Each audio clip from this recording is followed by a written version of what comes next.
Hello and welcome to the Australian Roundtable Podcast. It is Sunday the 7th of December 2014. This is episode 9 of our weekly broadcast live at youtube.com/Australian Roundtable from 4pm Australian Eastern Standard Time every Sunday, and also archived on the same channel for later listening if you can't tune in live. I'm your host Johnno, and I'm usually joined in the studio by Ethan Nash of TOTT News, but he's unavailable today due to family commitments and will be back next week. And I'm usually also joined by the Silver Fox Lindsay, but sadly he too is tied up with family commitments and will rejoin me for episode 10 next Sunday. Now I know that some of you are excited that this might mean that you get 90 minutes of pure, unadulterated Johnno ranting, but in fact I have even better news. Today we introduce our first guest on the Australian Roundtable Podcast, and I'm pleased to welcome to the show Raja. Thanks for being here. Thank you very much. It's a pleasure being here. Now, we'll get to a proper introduction for you shortly, but first I'll read out this little blurb that we like to start the show with. If you're a new listener to the show, the ARP is a Brisbane-based independent news analysis and discussion panel podcast, which broadcasts live every Sunday from 4pm AEST. Pardon me. Episodes are available to listen to live and are also archived for later listening at the Australian Roundtable YouTube channel. Live listeners can also take part in a live chat forum at the YouTube channel during broadcasts. The show usually features an eclectic panel of presenters who come together each week to discuss recent and topical news and current affairs from Australia and around the world. The show provides an alternative perspective to that presented by the mainstream media and is aimed at listeners in Australia and abroad who are sceptical of the official narratives being pushed by governments and the mainstream media. Views presented by individual panelists and guests are not necessarily representative of the entire panel, and each presenter is solely responsible for his or her own comments and claims. Episodes generally run 90 minutes, and timestamps are provided in the info box on YouTube on the episode pages at the website, so the listeners can skip to the segments that take their fancy if time is short. And although it is a roundtable discussion, we do keep a rough structure for each episode and generally focus rather on a small handful of discrete topics every week. And I'll get to today's rundown right now. Today on the domestic segment, we'll be discussing Larissa Waters' comments about toys and gender and a broad discussion about feminism. We're talking about the Abbott government's attempts to deregulate university in Australia and a broader conversation about education. We'll finally get to discuss the Chinese-Australia Free Trade Agreement, which was signed a couple of weeks ago, and that'll lead into a broader discussion about money.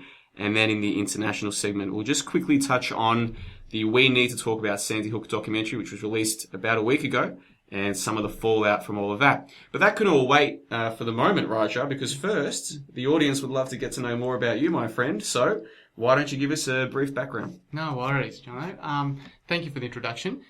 Basically, I've lived in Australia nearly all my life. I came here when I was 2 years old, so I'm of an immigrant background. But I think from a very early age, I was always, I'd honestly say and shamefully say that I was always considered just a drone. I would go with what the herd would say and what the official storyline was and things like that. And eventually, it was only a couple of years ago that something really started to hit me on an internal level, on a conscious level, that something was not right in the world, was not right in my own life, and I wanted to find out more. And when I really called for that information inside of me, things started to come forth. And where I am now is due to, at least probably would have been I think it was 2009 was my turning point. I was going through YouTube wanting to find some answers because I couldn't get it out where I couldn't. Normal media, normal outlet, all the people I was hanging around with were just who I was in the past, and I just couldn't, and the answers weren't there. So I went to YouTube looking for alternative information, and there's one particular documentary. It was called The Agenda. I think it was called The Hidden Agenda, and it was about a 2-hour documentary, and it was talking about basically how the world is run, how the world is controlled, how people are psychically and emotionally abused in ways that they don't even know it. And when I looked through this documentary, 3 hours long, it shook my whole world.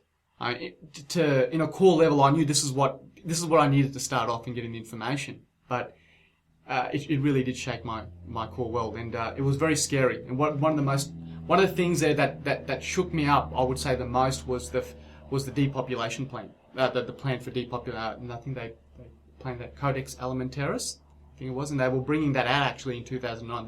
The week before, it was actually the week after I started searching for these answers, and from there on, I just had to know more, and I had to protect myself. And I think the best way to do that, I knew, was just getting armed with the information. Fantastic. Now, that was about 5 years ago, you say, that you Yes. first saw that documentary. Correct. And I understand that since then you've taken it upon yourself to research and read different kinds of books and different kinds of material.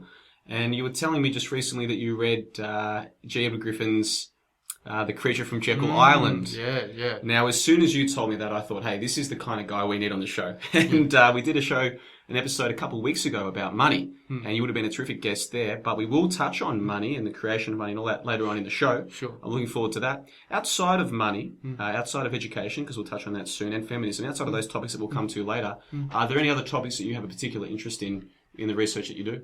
Oh, look, of late, the books that I've been reading and the research I've been doing have been more on spirituality. Yep. In terms of personal growth, not in a materialistic sense. You know, the materialistic part is, I guess, a very small fraction of it, but the most important aspect is the soul and the importance of ancient knowledge and what they were trying to tell us. So, very, very much esoteric, but in forms of personal and spiritual improvement more than anything.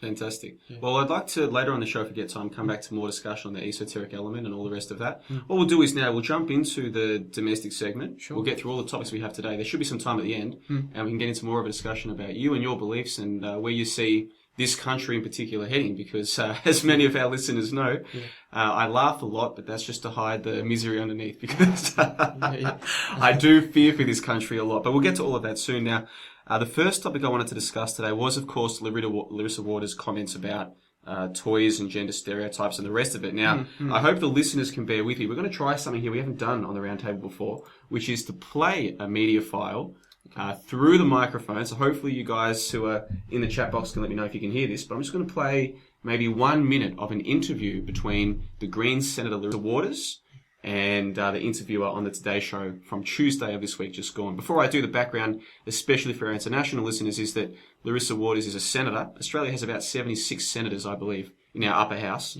Each state gets 12. And Larissa Waters is a Greens senator. Now, the Greens party in Australia gets about 10% of the vote at federal elections, and they have, I think, 10 or 12 senators. So they're a minor party, but they're very much an established minor party. And this Larissa Waters is the senator for Queensland, and of course we're broadcasting live today from Brisbane. So she is our senator. So for you listeners at home, this is a woman who gets paid about $300,000 a year. She's a senator. She was elected. This is what she had to say on the topic of toys, children, and gender stereotype. Get a load of this. Gender stereotyping. But the stores aren't laying down rules. They put the toys out there, and whatever child wants to be attracted to that toy, they're going to walk towards it. I'm just unclear in exactly what it is that the stores are doing wrong. Well, it's the message that they're sending that some toys are for boys and some toys are for girls. Clearly, people can make their own purchasing decisions, and it's great that they'll think about these sorts of issues when they're making that decision. But it's that subtle reinforcement of gender stereotypes that we know reinforces that cultural belief that men and women are somehow very different. And we know that that ultimately feeds into really serious problems like domestic violence. So we need to be alert to this kind of reinforcement of stereotyping and try to break it down rather than to reinforce it. Okay, now, had you seen that particular interview before? You just saw that now on the computer there, right? No, not that particular interview. No. Okay, well, No. I know that this did get a lot of attention on Reddit and on different social mediums, because what she said is it's absurd. And just to highlight that, I'll read out verbatim what she said again. Just to make it clear that this is what this senator is going on about. Now, she said at the start of that interview, you're confronted with these aisles where it's toys for boys on one side and toys for girls on the other. And she said that because she wants parents to boycott buying so-called gendered toys. She doesn't want them buying trucks for boys or, lipstick, makeup. I don't even know what little girls play with, okay? But whatever young girls play with, she doesn't want parents buying those toys for the girls. So the interviewer said, I'm unclear on what it is that the stores are doing wrong. And Waters' reply was, Well, it's the message that they're sending that some toys are for boys and some toys are for girls. It's that subtle reinforcement of gender stereotypes that we know reinforces that cultural belief that men and women are somehow very different. And we know that that ultimately feeds into really serious problems like domestic violence. So we need to be alert to this kind of reinforcement of stereotyping and try to break it down rather than reinforce it. So, before I let the listeners know what I think about what you just heard, Raja, what do you think of this? Your senator sitting there on national television, spouting this nonsense. What do you think? Yeah, it's very, very. I mean, to have somebody in politics represent a party that actually has made that statement is very scary. And what I'd like to point out in one of her comments she made was how she would relate the stereotyping or the genderizing of toys to domestic violence. It's incredible, isn't it? I would like to absolutely, if I had the opportunity, ask her that question, particularise to what she just said there and see what answer she comes up with, because I can assure you there would be no logic behind the answer. Yeah, you're exactly right. And of course, that interview was about a 5-minute interview, and the portion that I played at was right at the end. So the interviewer didn't then follow up and say, hold on, how can you link buying children so-called gender stereotyping toys to domestic violence? They didn't get a chance to ask that question. But I agree with you. Yeah. If they had, there would have been no logic behind the answer. No. Because there is no logic to that train of thinking. Absolutely. If this was just some rogue person or even just some independent politician, that'd be concerning enough, right? Yeah. The big issue here is that the Greens are essentially a mainstream established party. Like I said, they've got 10 or 12 senators. At the state election in Victoria just last week, they even won 1 or 2 seats in the lower house. Yes, I did hear. Their support might not necessarily be increasing quickly, but it's already at 10%, okay? And a lot of young people in particular don't vote Labor or the two major parties. They think that the Greens are a genuine alternative. Now, some of the people who vote for the Greens do so because they think of the Greens as an environmental party. And who doesn't want to preserve, what sane person doesn't want to preserve the environment? The issue is that the Greens promote themselves as being an environmental party, but really they seem to spend a lot more time focusing on stuff like this, cultural Marxism, trying to convince parents to boycott buying gendered toys. Now, what on earth does that have to do with the environment? Absolutely, that's a very, very good point you brought up there. I say absolutely nothing. Nothing. It has nothing whatsoever to do with the environment. It's just, I see. It's just it's a political party that's it's driven off a road.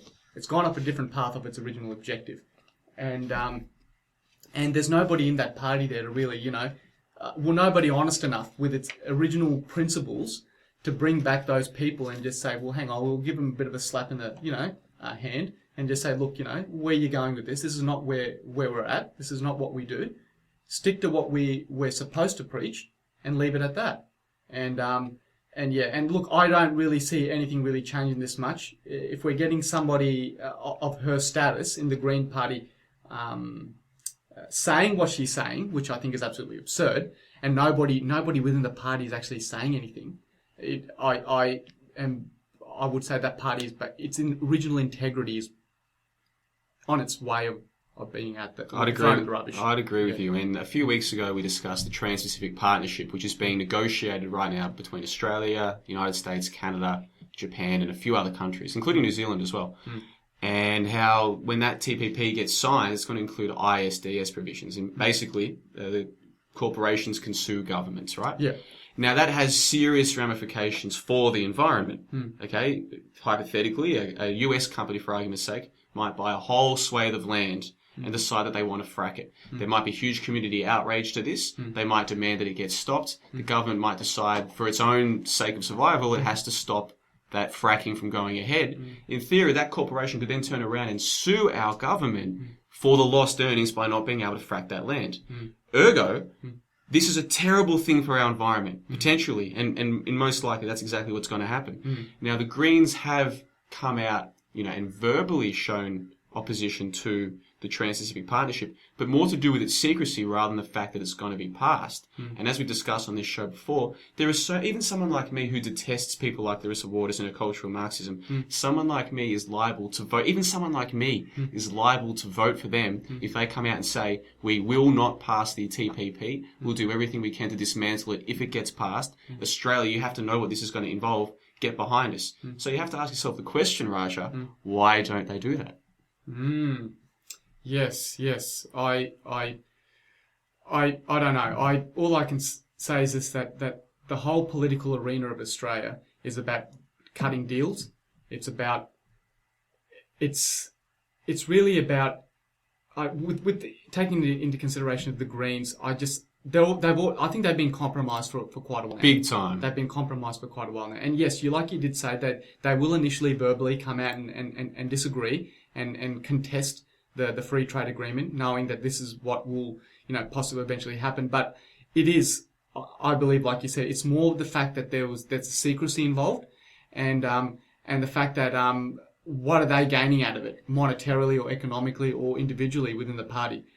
Anybody in politics, and I will take in Australian politics, everybody has a price at the end of the day, and this is what they call preferential voting comes into play. The Greens. I understand a lot of young people, they see the Greens, their policies out there as strong, as good. Well, I wouldn't say strong, but they see it as a very, very ethical standard, and they will vote for them. But the problem what they don't realise is that the Greens itself have preferential voting, like with a lot of the minor parties, and like.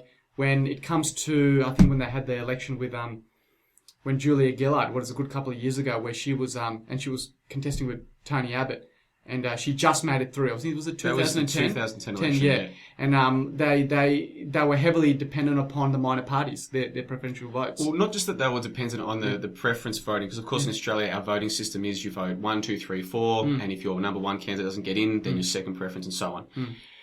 It wasn't just that they relied on, that the ALP relied on Greens' preferences for many of their seats to win. They also relied on that one Greens member of Parliament down in Melbourne to form government. Okay, now the Trans-Pacific Partnership negotiations had already begun well before then. So in theory, the Greens could have said at the time, we will not form government with you unless you scrap the Trans-Pacific Partnership. Absolutely. In theory, they could have done that. Yeah. Instead, the deal that they made was, we will form government with you if you agree to pass a carbon tax. And of course, it was that carbon tax that ended up destroying the Labor Party's electoral chances at the next election. Yeah. They got slaughtered and kicked out.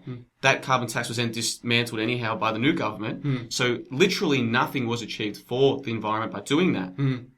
When they could have done something in theory to try and stop the Trans-Pacific Partnership. Yeah. And again, it's like I always say, you've got to think a few steps ahead here. Yeah. Why? To me, it's obvious why, and I stated this a few episodes ago. It's because, as you said, they've been compromised, they've been co-opted. And just a couple of years ago, old mate Clive Palmer said as much. He said, the Greens are being funded by the CIA. That was essentially what he said. He came out the next day and distanced himself from those views, which is probably a smart thing to do to keep himself alive. But this isn't so far-fetched to think that the Greens Party is compromised by the CIA. In fact, to me, it's not far-fetched. What is far-fetched is the notion that they're actually there to protect the environment. That's far-fetched. When you see their senators getting on TV talking about don't buy your boy a truck and don't buy your girl a dress or whatever, you think that party's here to protect the environment? To me, that's far-fetched. Yeah, you're right. I totally agree.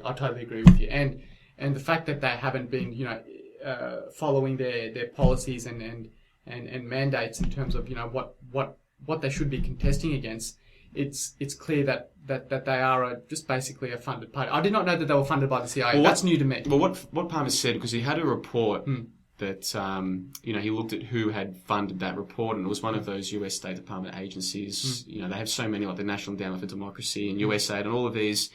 And so he wasn't saying that the party itself is literally funded by the Greens movement. And I'll have to go into more detail about that whole thing next week. Yeah. But the point he was making was pretty straightforward. Yeah, they were doing the bidding of the US State Department. Of course they were.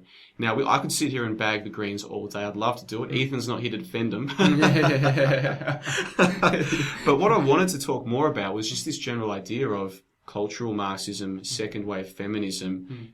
I mean, Larissa Waters' comments was, why where it is it here? The subtle reinforcement of gender stereotypes that we know reinforces that cultural belief that men and women are somehow very different. Well, what kind of a moron doesn't think that men and women are very different? You tell me. I don't know. Like, men and women are biologically and on a conscious level, we are different. We are different. Men think differently to women. Women have the nurturing, obviously, when you really understand the women's core value. I'm not saying that it's like that for every woman, but we are different both biologically and emotionally. And there are certain things that men do better because they are genetically built for that. And there are certain things that women do much better than men because they are genetically built for that. It's been there since the beginning of human existence. It's a thing of Mother Nature. Yeah. That's the law. And then I have to say, I don't like really hammering people, but I say when we get idiots like this lady here that says that, that they're reinforcing this difference. So basically she's saying that men and women aren't different. Yeah. And, it's basically what she wants to do is bring this whole world, bring this country and bring this whole world, because this is not just would be her point of view. This would be all cultural Marxist views, a whole world of what I would call just nothing but, unconscious. What would be the word to describe it? It would be some unconscious robotic, just breeding factories. Just I don't know. They wouldn't know who they are. Who they are individually. That's even worse. But who they are genetically and biologically. And when you get to that stage, you've basically you've caused death, really, to the person and to the planet eventually. And that's the whole idea of cultural Marxism, is to destroy the family unit, destroy gender roles, which helps destroy the family unit, destroy communities, destroy the nation, destroy the cohesion between people based on nationhood, based on ethnicity or race. Destroy all of that. Because when you destroy that, you get two things. One, dependency on the state, which is exactly what they want. But two, you destroy any resistance to your attempts to use the state to enslave people. Absolutely. That's what cultural Marxists, this is what they seek to do. If gender roles are working well for families, to have a man who does the masculine things, to have a woman who does the feminine things, both inherently important, both so important to the functioning of a family. If you can destroy that, then you can destroy the family, and next thing you know, the kids are just watching television, they're going to school, they don't really get instructed by their parents in anything. The teachers become their parents. Of course, the teachers are there from the state. The kids come home, they watch television, they adopt all of the values, the so-called values that they're taught through the television. By destroying the family unit, that kid becomes yours.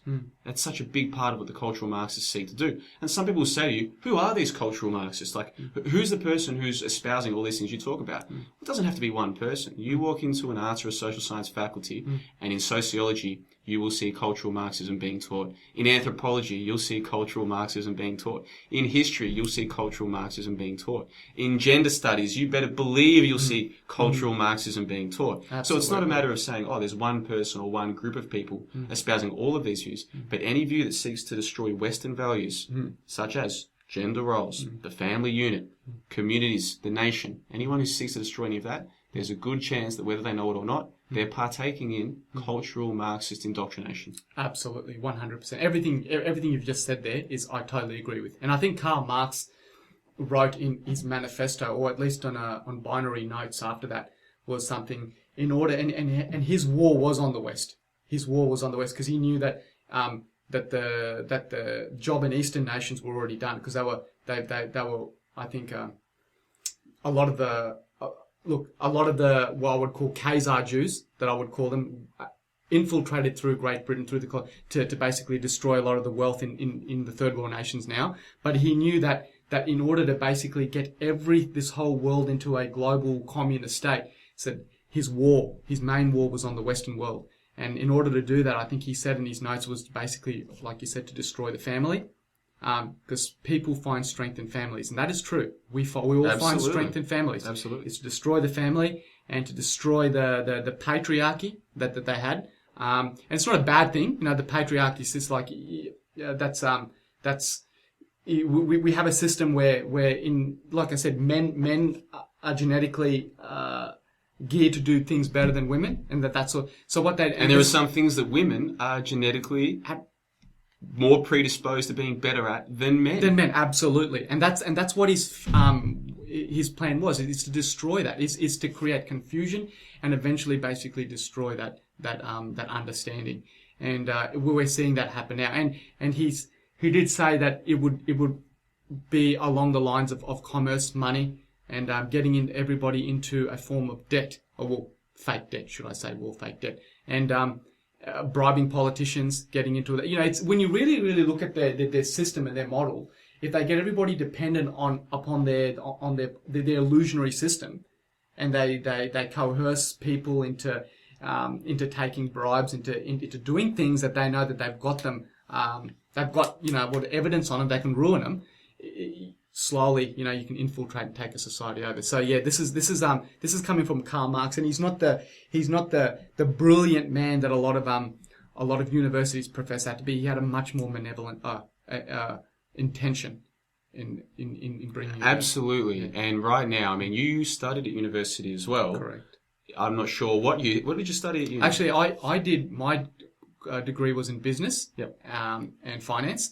But did you happen to take any electives from the arts or social science correct. faculty? I did. I had to do a year of that before I got into it, and that was a very, very interesting 1 year. So I sit here usually with Lindsay and Ethan, and Ethan was smart enough not to go anywhere near a university. Yep. And Lindsay is obviously a couple generations beyond us, and back in his day, university wasn't a thing where everyone went. Now it's almost like university is just an extension of high school. So many people are going. Yes. They've so opened up, and we'll talk more about education shortly. Sure. But before we do, when I sit here with those two and I talk about cultural Marxism in the university, they can't offer so much personal experience because they haven't experienced it. But you have. You saw it for yourself. This indoctrination of young minds into believing that we have a white patriarchal society that we have to destroy, that's oppressing people. That when women used to stay home and look after the family and look after the house, that they were being oppressed and enslaved, and that we're so much better off today. You were there in classes where this was shoved down your throat as well, weren't you? Yeah, correct. And look, like I said, I'm come of an immigrant background, so I've lived in Australia nearly all I consider myself Australian, and by going in there and actually seeing some of when I did my first year elective with all these sociological subjects, and a lot of what was being taught was the badness of what would they call the old world. Like, and when I mean old world, I mean just pre 1990s, and basically they were teaching me and all the other students that that the male-dominated world was a very cruel world in Western society, and some of the stuff that women, this particular sociological subject was. And I'll add this: they were all taught by women, feminists, should I say? They were all taught by feminists. I think there was only one male teacher who was a tutorial teacher, but he was. I could tell that he was. Intellectually castrated. He couldn't say what he needed to say, otherwise his job was online. He didn't have to say it. I knew it, that was how it was. But all these subjects were taught by feminists, and they were outright about what they were teaching. They just said, look, we've got this one sociological subject where they were talking about the need for change, the need for a new world, should I say? This lady, for a new world where women are equal to men, and if not more. She did say one of them, if not more. And and it was pretty hard for me at that stage, because I left high school and I went in to do that, and it basically almost emasculated me as a man, because I was there with that particular subject, and sociological subjects were 95% women. So I was one of the 5% there that were men, and it was very, very intellectually, and it was very intellectually demeaning for me, because I could tell that the topics they were talking about was very, very anti-male.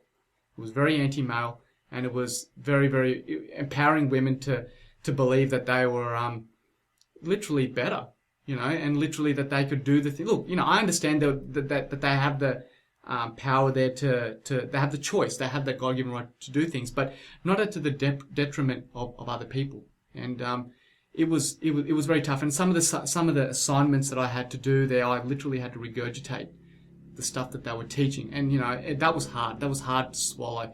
I managed to get through. I don't know how, But, you know, like, I'm not the sort of person that just, like, you know, butt kiss, to be honest. And that was tough. Some of this stuff that I was writing there saying, you know, it was literally, I was almost selling out my manhood, really. It was just not right. Like, you know, they weren't teaching the truth. They weren't looking at both sides of the spectrum. And it was literally Marxist Communist Manifesto. And what did you notice of the other students, you know, in the tutorials or in the lectures, their comments, their conversations? What did you notice about them? Okay. That's a very good question. A lot of the guys that were there were like me. I mean, you know, but one. But we were all basically, you know, we were at the Wilms, really. I mean, when you have 90 to 95% women there and you have feminists teaching these sociological subjects, it's almost like, you know, on a conscious level, on an intellectual level, you're literally, you know, the little kid there and you've got the soldier there with the gun, almost, you know. It was that's how it sort of felt intellectually. So a lot of guys didn't really speak up. You know, there were the odd comments here or there, but a lot of them were sort of heading towards comments of actually supporting what these feminist teachers were saying. And I don't know whether if they were doing that just to get the grades or not, but as far as it from the guy's point of view, there wasn't a lot. And I was guilty. I mean, I didn't really put my hand up and contest or anything, simply because, you know, it's a financial thing as well for us. You're going there, you're paying so much money, you get yourself into debt, and they do profess, at least at UQ, that they're open to new ideas or things like that. But to me, of course, UQ, we should say for the listeners, I live not far from UQ. I did study there for a while in the past, and the University of Queensland, UQ, is where Barack Obama gave his speech a few weeks ago when he was through the G20. So you studied at UQ, and of course, this is ranked, I think, in the top 50 universities in the world by some standards, and it's meant to be the third highest ranked university in all of Australia or what have you. So we're not talking about one of the lesser institutions here. We're talking about the place where, in theory, the best and brightest young minds in Brisbane are liable, and Queensland for that matter, are liable to want to study in their first year out of high school.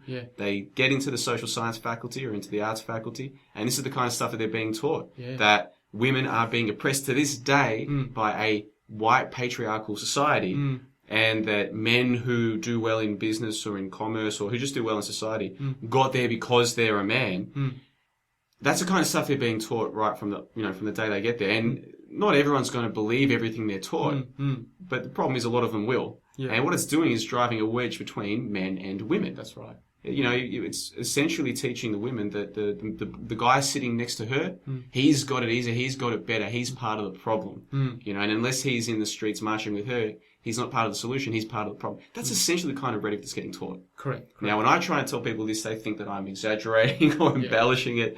But your experiences sound like they're very similar to mine. When I studied that particular sociology elective, that was down at Monash in Melbourne. So this isn't even just a problem with UQ. This seems to be a broader problem, I think, with Western universities. Oh, absolutely. I'd agree with you. I mean, look, you know, the fact that it's happening in UQ, which is a relatively prestigious university in Australia, I would say it's taught all around the universities. And, you know, I can agree with what you just said there. If any listeners were doubting your story or have, I can tell you from my own personal experience that that's what they were shoving down my throat. Well, we're pretty lucky with the listeners. The kind of people who listen to our podcast generally tend to be people who have already worked out that so much of what we're told on TV and by the government is nonsense. And many of our listeners have already worked out that there's an agenda at play, and they're trying, someone at the top, we can discuss who that is later, is trying to destroy the fabric of our society. Most of our listeners have found this out. But when I talk to your regular people, if this topic ever comes up, there's so much incredulity that it could be this bad. And that's where Larissa Waters coming out and making her statement that there's no difference between boys and girls, and if you try and buy toys that suggest otherwise, well, you're promoting domestic violence. I mean, that's me paraphrasing what she said. I think in a way she's almost doing us a favour, because they're really overreaching now. They're coming out now. I mean, if you ask Larissa Waters, are you a cultural Marxist, she would dodge the question, she'd avoid it altogether. She might not even realise that she's. I mean, I don't know how clever that woman is. If she's as smart as I think she is, she knows exactly what she's doing.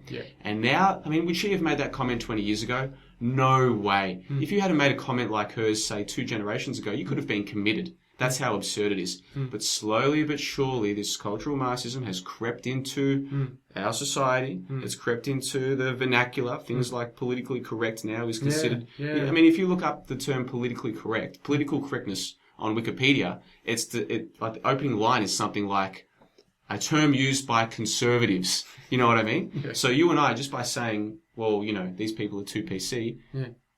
Wikipedia would try and have you believe that means that you and I are instantly conservatives, right? Yeah. The topic cultural Marxism is now on Wikipedia a right-wing conspiracy theory. For many years, the topic of cultural Marxism on Wikipedia had its own page and it was decent. Yeah. Now, if you look up cultural Marxism on Wikipedia, it says cultural Marxism is a right-wing conspiracy theory that says that a group of people are trying to subvert society, whatever. This isn't a conspiracy. Like, you can see what they're doing. Yeah, yeah. Now, people might say, oh, that's just Wikipedia. Well, I've got some bad news, people. A lot of people trust Wikipedia. They'll go into their web search, they'll type in, they'll say, those two guys on the Australian Roundtable Podcast talking about cultural Marxism, what are they talking about?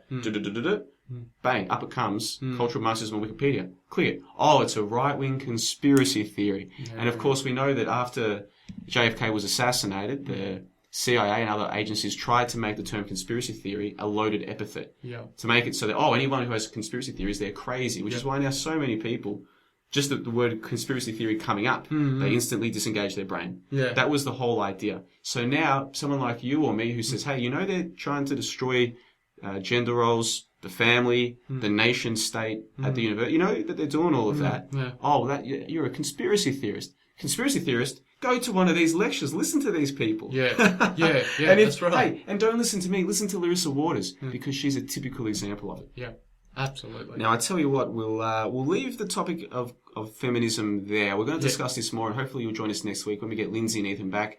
Lindsay is a father of 2 daughters, and he is a much older man and a much wiser man than myself.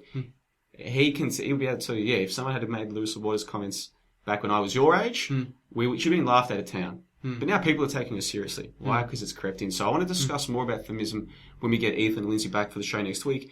But we were discussing education, so that makes a nice little segue to the next topic today. Now, the Abbott government is at the moment in Australia is trying to pass legislation to deregulate universities. And of course, it's called Higher Education Reform, which is such an Orwellian use of language because reform implies that they're getting made better. There's nothing, there's no benefit to anyone but the financiers and the vice chancellors of the bigger universities. Other than them, no one benefits from this. It's not a reform in a good sense. This is terrible what they're proposing now. A few months ago, they stated that they wanted to do a couple of main things. Deregulate the fees, because right now in Australia, if you study commerce or accounting at UQ, you pay the same amount of student fees as you'd pay at a less prestigious university. All universities, except for the one private one, have to charge the same amount. They want to deregulate that so that somebody like UQ, instead of charging $8,000 a year for an ACST degree where they indoctrinate you with cultural Marxism, they might be able to charge you 10 or 15. And if you want to pay less, that's fine. You go to one of the lesser prestigious institutions. That was one of the things that they wanted to do. The other thing they proposed was to charge interest on student debts in real terms. So at the moment, if you have a HECS debt, and I was fortunate, my first degree I was on scholarship, but if you have a debt, it only accumulates interest at the same rate as inflation. So you're not really paying interest on it like a normal debt. What they wanted to do was change that so that you were paying the bond rate, I believe it was. So you'd be paying actual interest on your student debt.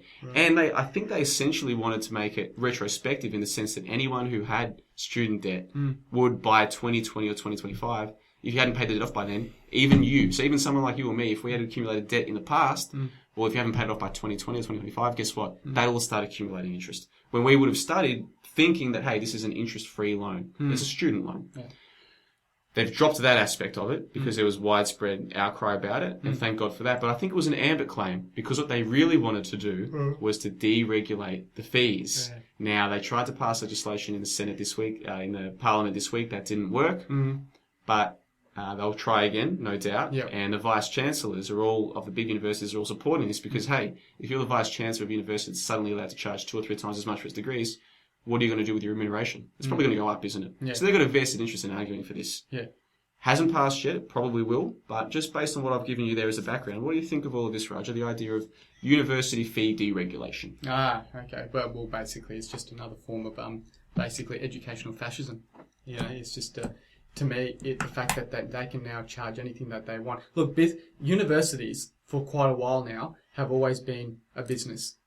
They've always been a business, run for profit. And their biggest market where universities make them. Well, the only reason why universities, I would just say here in Australia in particular, are in business, should I say, is because of foreign students. Big time. Big time. Because they pay the cash up front, and it keeps everything running. So what these guys are now doing is that these chancellors and all these political parasites, should I say, getting together and saying, well, all right, look, you know, we're making our sum from these from the overseas students. That's good, and but we want to try and see how we can increase our profit.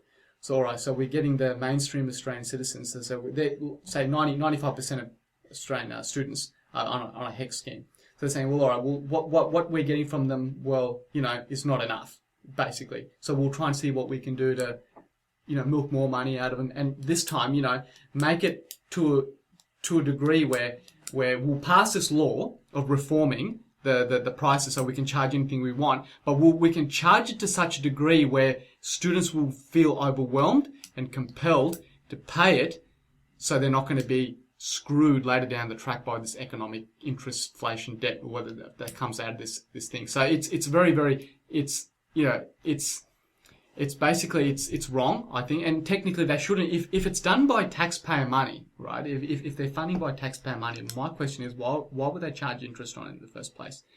If they're charging interest, there's two things. They're doing something illegal there in the first place, or secondly, that the money that they're funding for HEX is not taxpayer money. It's being borrowed somewhere off privately. Well, our federal government has a budget deficit of something like $50 billion at present, and it looks like that's going to get worse because our terms of trade aren't as good as they were in the past. So our government this year is going to have to borrow from the bond market something in the order of $50 billion.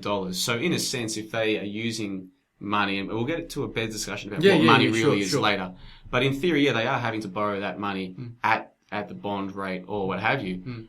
For me, the issue is two things. One, by deregulating the fees, they're not benefiting anyone except for the vice chancellors and the people who loan the money, which leads to the second problem. Yeah, they didn't get through their changing of student debt to real interest rates this time, but they've shown us exactly what they're going to try and do in a few years' time. There's no question about it. Yeah. And so what happens is you're going to have these people who are leaving university. Once upon a time, obviously education was free. Even 10 years ago, an accounting degree might cost you something like $25,000 to $30,000 that you then pay back later when you get a job, and it doesn't go up with interest. Now what's going to happen is people are going to be leaving university with closer to $100,000 worth of debt, and it will be going up with interest. So before they've even got their first job, they're already subject to having to pay back all of this debt. They're debt slaves. Yeah. Now, because of the increasing number of people who go to university, what do they call it? The credentialization of the workforce. You need a piece of paper to get so many jobs now. It's almost like indentured servitude. The university will place that you almost have to go to get the vast majority of white-collar jobs. But in doing so, you're left with a debt that essentially ties you to the system for the rest of your 20s and probably beyond. So we're essentially turning kids in what is supposed to be one of the wealthiest countries on the planet into debt slaves. Yeah. This is utterly atrocious. And you think about who benefits from that. Well, obviously the scum at the top. And I'm not just talking about the politicians, I'm talking about the people who pull their strings. Yeah. But also the financiers. Because now you've just monetized billions and billions and billions of dollars worth of debt, haven't you? Because now you're charging interest on it. So whoever's lending the government the money, they're the ones making even more money now, aren't they? Yeah, that's right. So you can see who it benefits. You can see who it hurts. There's way more people in the latter category, but until they decide to band together and stick together, they're going to get this kind of treatment. Yeah. And the guys at the big end of town are going to keep making more and more and more money. Yeah. And what does it say about where this country is going? If right now in 2014, before the real effects of the GFC have really hit in here, we've still been pretty lucky. We haven't had the housing market collapse.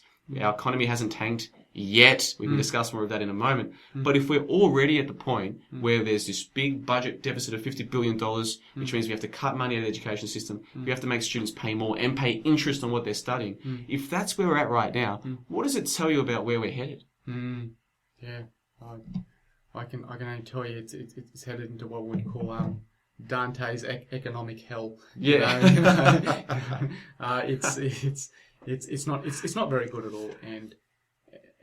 And you know, like the fact, what was I had a thought in my mind there. The fact that now these financiers, well, they've been doing it for a while, but using government to basically force employers to hire. And I say force because they're economically doing it.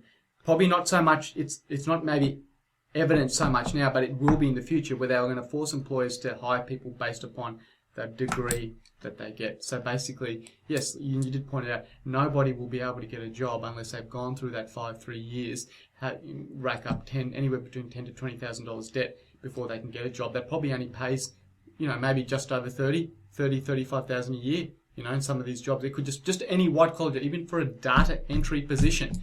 They're trying to infiltrate every employer to make sure that they can only employ people who have got that bit of paper. That's exactly where we're headed. And then people will say, okay, if you don't want that to happen, then you don't get a white-collar job. Just go and get a job in manufacturing. Yeah. Well, one big problem, we've entirely gutted our manufacturing base in this country. Yeah. It's been bad for a while, and it's been progressively getting worse. Just in the last 10 years, we've had, I think, 4 different car manufacturers either close their manufacturing plants in this country or plan to close them. Once upon a time, we had a Holden, which is a General Motors company manufacturing base here. We had Ford as well, Toyota, and Mitsubishi.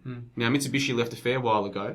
Holden and Ford are either closed down or in the process of closing down their manufacturing here. And I think Toyota is in a few years, or I might have confused which brand is which. But essentially, car manufacturing, to use just one example, dying. And people will give you different reasons for that. Of course, people who know nothing about the term will say, oh, well, that's globalization. Well, what is globalization? Exactly. What is that? If there's such a going to say it is, okay, what is globalization? Is that where countries like Australia completely gut their manufacturing base so that we all have to get service economy jobs? So we're all working white-collar jobs where eventually we all need to get a piece of paper to get the job. Is that what globalization is? What is it? Oh, no, it's actually where other countries that have cheaper manufacturing bases, they're the ones that produce the cars, and then countries like Australia do things that they're good at. Well, what are we doing that we're so good at? Apart from digging stuff out of the ground and selling it, what are we doing? We don't even process the stuff that we dig out of the ground. Yes, most of our so-called service economy are jobs that essentially don't do anything of importance. And I'm happy to say that because guess what? The job that I've been doing for the last couple of years, hey, I enjoy my job and I enjoy the people I work with, but I wouldn't pretend for a second that what I'm doing is important. And many people are working jobs that aren't so dissimilar from mine. That's what a lot of these service jobs are. Yeah. That's what we're left with in this country, and it's getting worse. Yeah. And I think if the people of Australia don't work this out for themselves soon, there'll be no coming back. Yeah. None. That provides a nice little segue to move on to the China-Australia Free Trade Agreement. Yeah. Now, obviously, we had G20 a couple of weeks ago, and on the Monday following the G20, Australia and China signed a free trade agreement that had been in negotiation for a while. Yeah. And I was planning to talk about this at the time, but a few topics came up and we had too much to talk about. Yeah. But this is significant, so just bear with me, will you, Raja, while I read this out. No worries. The Australia-China Free Trade Agreement. Now, as I said on the Monday, the day after G20 came to a close, Australia and China announced that they had finally reached terms on the so-called free trade agreement, which had been in negotiation for years. And I want to read out to you a quote from Trade Minister Andrew Robb's own press release. Quote, ChAFTA will promote further Chinese investment in Australia by raising the Foreign Investment Review Board's screening threshold for private companies from China in non-sensitive areas from $248 million to over $1 billion. Consistent with the promise made by the coalition at the last election, the government will be able to screen investment proposals by private investors from China in agricultural lands valued from $15 million and agribusiness from $53 million. So that's end quote. That's from the Trade Minister's own press release. Now, the FIRB, the Foreign Investment Review Board, their so-called screening was already a joke. But now they've made it official that farms of up to $50 million can be purchased by Chinese investors without even token screening. You have to read this and think about it to get your head around it. A Chinese investor can now, according to this press release, as part of these free trade agreements, will be able to purchase an Australian farm of up to $50 million, no questions asked. If they've got the money, they've got the farm. Think about where that might lead. I'll continue on here. That's not even the worst part of the deal. Now, back in episode 3 of the Australian Roundtable Podcast, we discussed the problems stemming from the proposed Trans-Pacific Partnership, the TPP, and in particular the harm that can be done to our national sovereignty by investor-state dispute settlement provisions, ISDS provisions. Now, the TPP hasn't been signed yet, but guess what made its way into the ChAFTA agreement? Again, this is from Rob's press release. Quote, ChAFTA will also contain an investor-state dispute settlement mechanism. This will enable Australians to invest in China with greater confidence.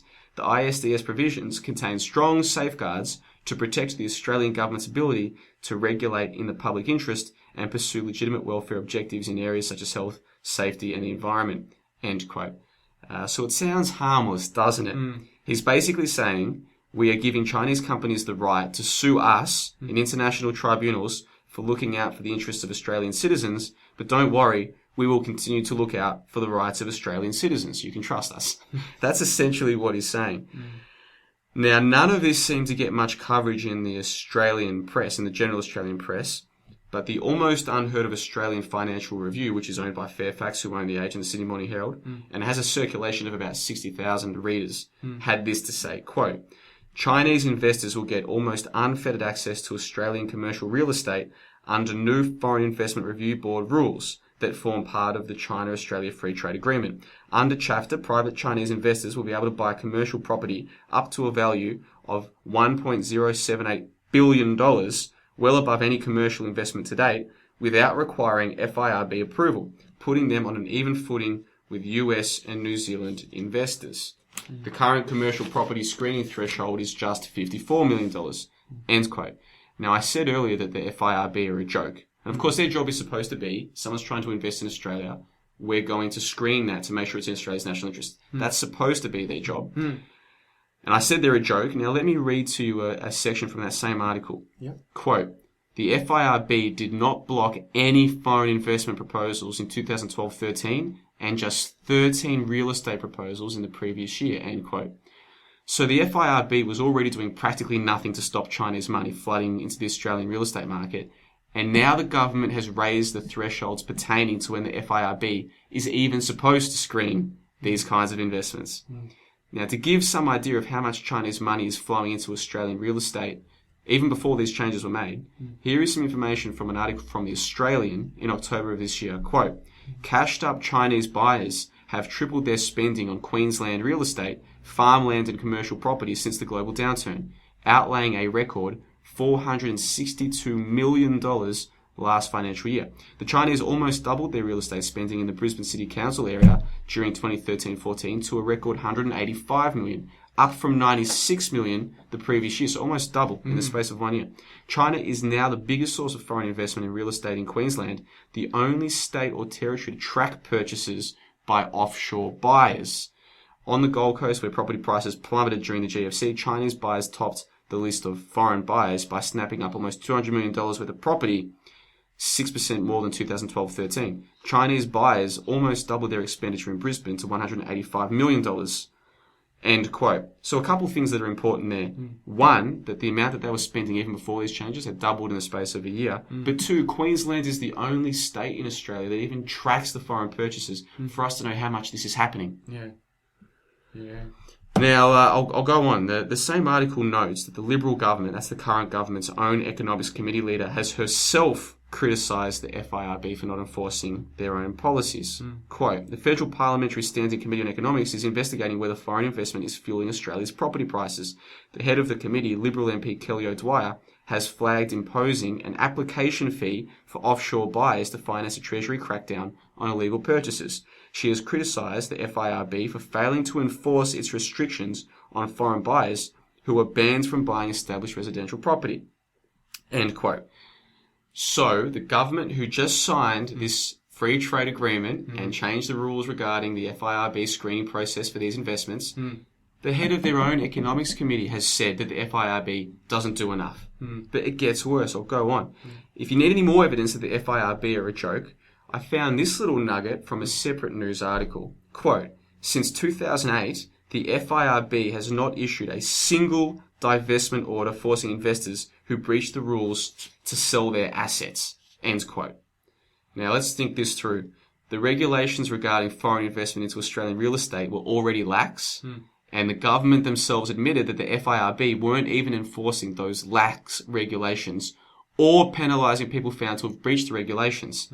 And the same government has just signed an FTA with China, which will further loosen those regulations when China happens to already be the biggest source of foreign investment into our already overheated real estate market.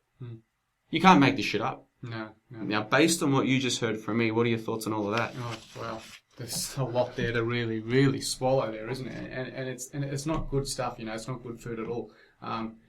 Look, I haven't really sort of looked into that particular story with the free trade agreement with Australia, but I will say this: there was a documentary on ABC, the Australian Broadcasting Corporation. It would have been this time last year.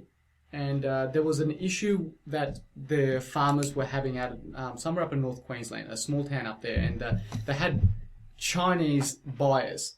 It was a massive parcel of land, and I think the outlay there was something along the lines of about a good 15 and 20 mil. Big part is cattle grazing, and I think it was a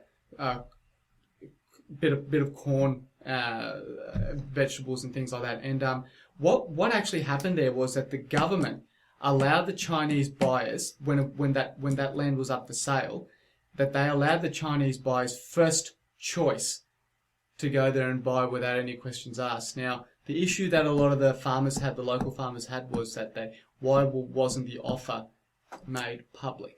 Why? So that some of their own farmers could have got together and possibly made use of that land, bought it up and made use of that land.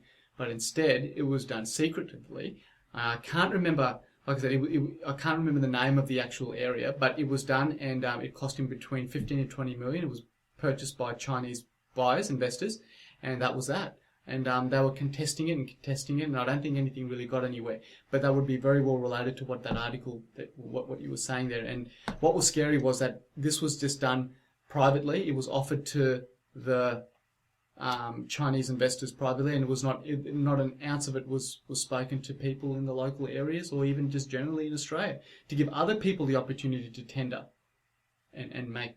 So that's quite scary, and that would be related to what you're just saying there. This is one story that I saw, and I personally think that in a free economic market, that's what should be done. It should be made public. It should be given the opportunity for anybody to bid, and why should it have been hidden from, and I personally think that, the farmers in that area would know what their land is, would know how to graze it, they would know it best.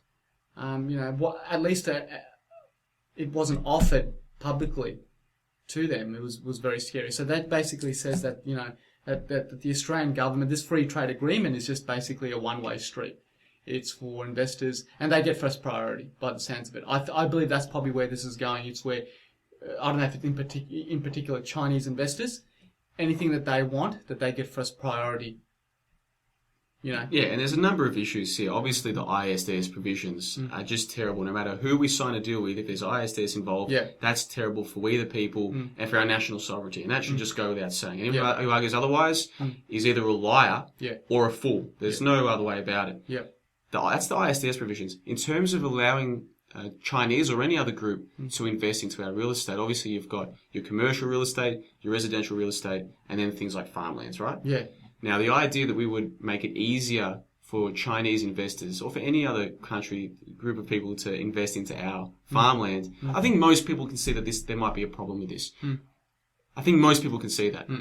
I wonder how many people can also see that by letting them invest more into our residential real estate market, that's only going to serve to further inflate our prices. And Australian real estate is already incredibly inflated. We're at the point now where it takes 2 people working to service a mortgage for a house that's anywhere near the city centre where most of the jobs are. We're already at that point now.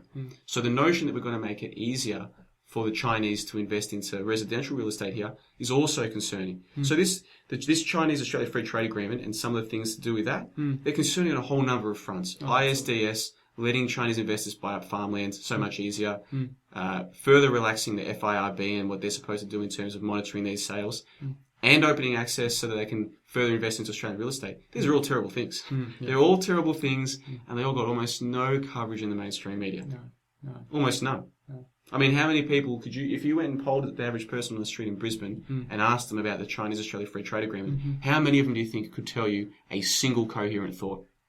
Not a lot. No. Not a lot. And I would kind of think that if they told them about free trade agreement, a lot of people there would probably think, well, wow, great, free trade agreement, means, more investment in Australia, more jobs, or I've actually heard that from people saying, oh yeah, it creates there's more money in the system, it'll benefit us, cheaper, certain things certain things will be cheaper, jobs will get created, things like that. Actually, on the contrary, that doesn't really happen at all. Things go up higher. It actually, inflation increases, like you were saying, the real estate market, and a lot of the people that don't understand that that's what mainstream media, that's what controlled literature will tell these people, that's the benefits are all this, but on contrary, it doesn't actually happen at all. Like, in the contrary, it's the other way around. Exactly right. And so we've got this issue at the moment where in the United States, they're essentially printing money like it's going out of fashion. Quantitative easing, and as we discussed on last week's episode, we discussed money. Basically, quantitative easing is printing money and chucking it into the system. A lot of the money isn't printed, it's all just digital money that's given to the commercial banks, what have you. Yeah. The point is they're just throwing money into the system, which would threaten to devalue their currency. Now, what is a country like China going to do, who depend on their manufacturing base to remain economically wealthy or trying to get wealthier? Well, they're going to have to devalue their currency as well. So what are they going to do? They're going to run their printing presses. Now, what happens with that money? Sure, a lot of it's going to go into the Chinese system and further inflate many of their own markets, but a lot of it's going to go elsewhere. Where's it going to go? To places like Australia. And when they pass things like ChAFTA, they're basically saying, send the hot money here, boys. Send the hot money here, boys. But how is the average Australian supposed to compete with that? I mean, just this week, China was officially named by... let me restart that. Today I read in one of the finance websites that China officially overtook the United States in terms of its gross domestic product. Right. Just this week, right? Wow. We've known that they were coming and this is going to happen eventually, but just this week that's happened. Now, how is a country like Australia of 24 million people supposed to compete with an economy of more than 1 billion people, now the largest in the world, and when their money starts coming here, how's the average Australian supposed to compete with that? Yeah. They've got no hope. No. The whole idea of having a national government and national sovereignty is so that we can try to protect ourselves as people through regulations to stop that kind of thing from happening. Yeah. Otherwise, our country gets bought from underneath our feet. Yeah. Well, that's what ChAFTA is all about, letting that happen a lot easier. Yeah, it's as simple as that. Yeah, yeah, yeah. And it's it's like I said, it's the most effective method to basically control a nation economically. You just come in, with the money that's being printed. Well, that's going to happen with China. They just they need to now spend this hot money, and when it comes to Australia, it will it's already happened. It's already happening, and it's just it's affecting the ordinary Australian.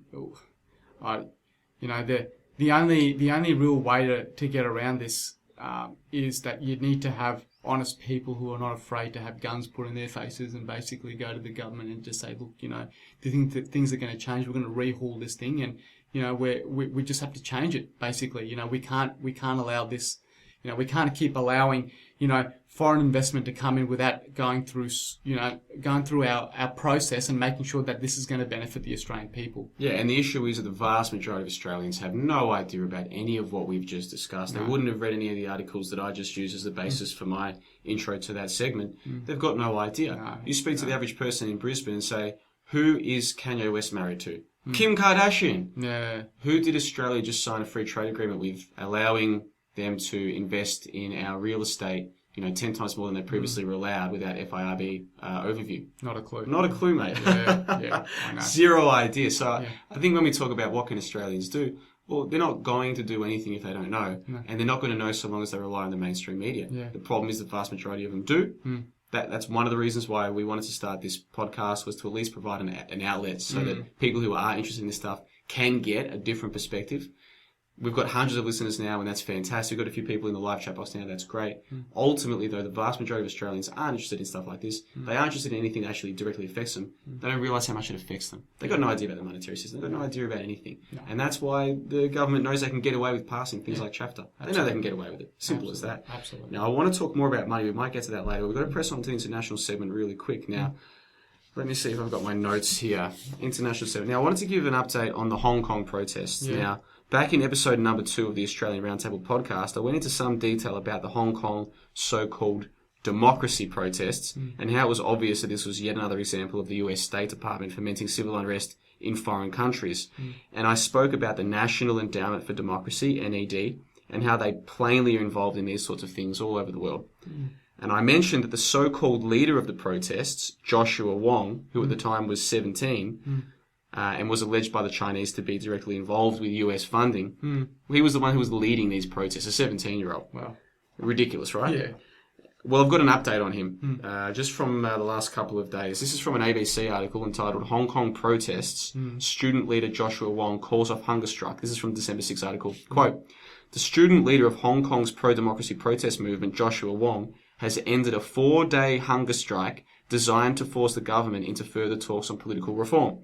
Under the strong urging of the doctor, I have stopped the hunger strike, Mr. Wong said on his Facebook and Twitter feeds. The 18-year-old, who had not eaten in 108 hours, said he felt extreme physical discomfort, dizziness, and weakness in the limbs. Even if I stop the hunger strike, it doesn't mean that the Hong Kong government can ignore our demands, Mr. Wong said.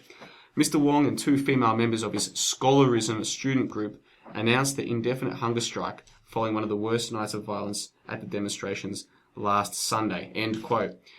Now, to put, a 4-day hunger strike, mate. Think of that. I know. Now, to put that piss-weak effort into perspective, let's take a look at a real hunger strike. Let's take a look at the 1981 hunger strike of Irish prisoners. This is an article from the BBC dated 5 May 2006 titled, What Happened in the Hunger Strike? Quote, on the 25th anniversary of the death of IRA hunger striker Bobby Sands, the BBC News website examines the events which resulted in 10 men starving themselves to death. The seeds of the 1981 hunger strike by Republicans at the Maze prison were sown 5 years previously when the British government decided newly convicted prisoners would be treated as ordinary criminals. This criminalisation policy was objectionable to IRA inmates who saw themselves as prisoners of war. The decision by then Northern Ireland Secretary Merlin Rees was a move away from attempts to reach a settlement with the IRA towards a harder approach. Key demands of the protest to return to special category status included the right to wear their own clothes, the right not to carry out prison work, and the right to associate freely with other Republican inmates. Later in the article it says, the hunger strike, which would eventually see 10 Republican prisoners die, began on 1 March 1981, the 5th anniversary of the criminalisation of IRA inmates. Bobby Sands, a 27-year-old who had served 4 years of a 14-year sentence for possessing firearms, began refusing food. He was joined on 15 March by fellow IRA Maze inmate Francis Hughes, while a week later, IRA man Raymond McCreish and INLA prisoners leader Patsy O'Hara also joined. End quote. Let me read out to you a list of these people who went on a hunger strike and how long they lasted. Bobby Sands, 66 days. Francis Hughes, 59 days. Raymond McCreish, 61 days. Patsy O'Hara, 61 days. And the list goes on. Before they died of starvation. After 2 months. Wow. That's a hunger strike. Yeah, it is. You compare that to this piss-weak effort by Joshua Wong, who gave up after 4 days. Oh, wow. Yeah. I mean, this whole scholarism movement, when you look at who funds it, what they're trying to achieve, the whole thing is a laugh. Yeah. But I thought this was really the icing on the cake, that after 4 days he pulled the pin on his bullshit hunger strike. Yeah. It's such a joke, and yet you'll see people here on Facebook or other social media saying that they support these protesters in Hong Kong protesting for democracy. Well, hold on a second. What do you know about these protests? These people blocked major arterial roads for days, days on end. If you tried to do that for even 1 hour in a protest in Australia, they'd lock you up. Yeah. You know what I mean? Yeah, absolutely. And our newspapers wouldn't be calling you a pro-democracy protester. It'd be calling you a terrorist or some other nonsense. That's right. But for some reason here, we're supposed to support these pro-democracy protesters who are so serious about their movement that their hunger strikes last 4 days. Yeah. Give me a break. Yeah. Now, for people who aren't familiar with what happened with the IRA in Northern Ireland a few decades ago, it's a fascinating part of history, especially British history. I'd love to discuss more of it on a future episode. Yep. For people who are saying, hold on, I've never heard of this 1981 hunger strike of people lasting 2 months and dying, what happened there? Well, let me read the end of that article. Quote, the end of the hunger strike saw both sides claiming victory.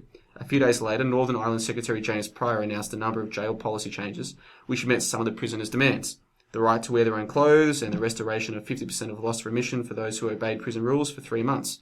The general feeling among the Republican community was that the hunger strikers had achieved what they set out to do, while the British government insisted they had not given in to Republican demands. While the hunger strike may not have achieved all its aims, it highlighted a new strategy for Republicans, end quote.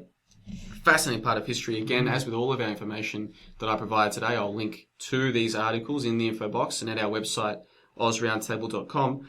But yeah, it puts things into perspective, doesn't it? Oh, it 2 does. months of hunger strikes until you die, compared to 4 days. 4 days, Just yeah. such a joke, mate. No. Now, I had one more update that I wanted to give in the international segment before we move on to just a general discussion. Yeah. And that is that just 1 week ago, a group of independent researchers, not so dissimilar from ourselves, released a collaborative effort called We Need to Talk About Sandy Hook.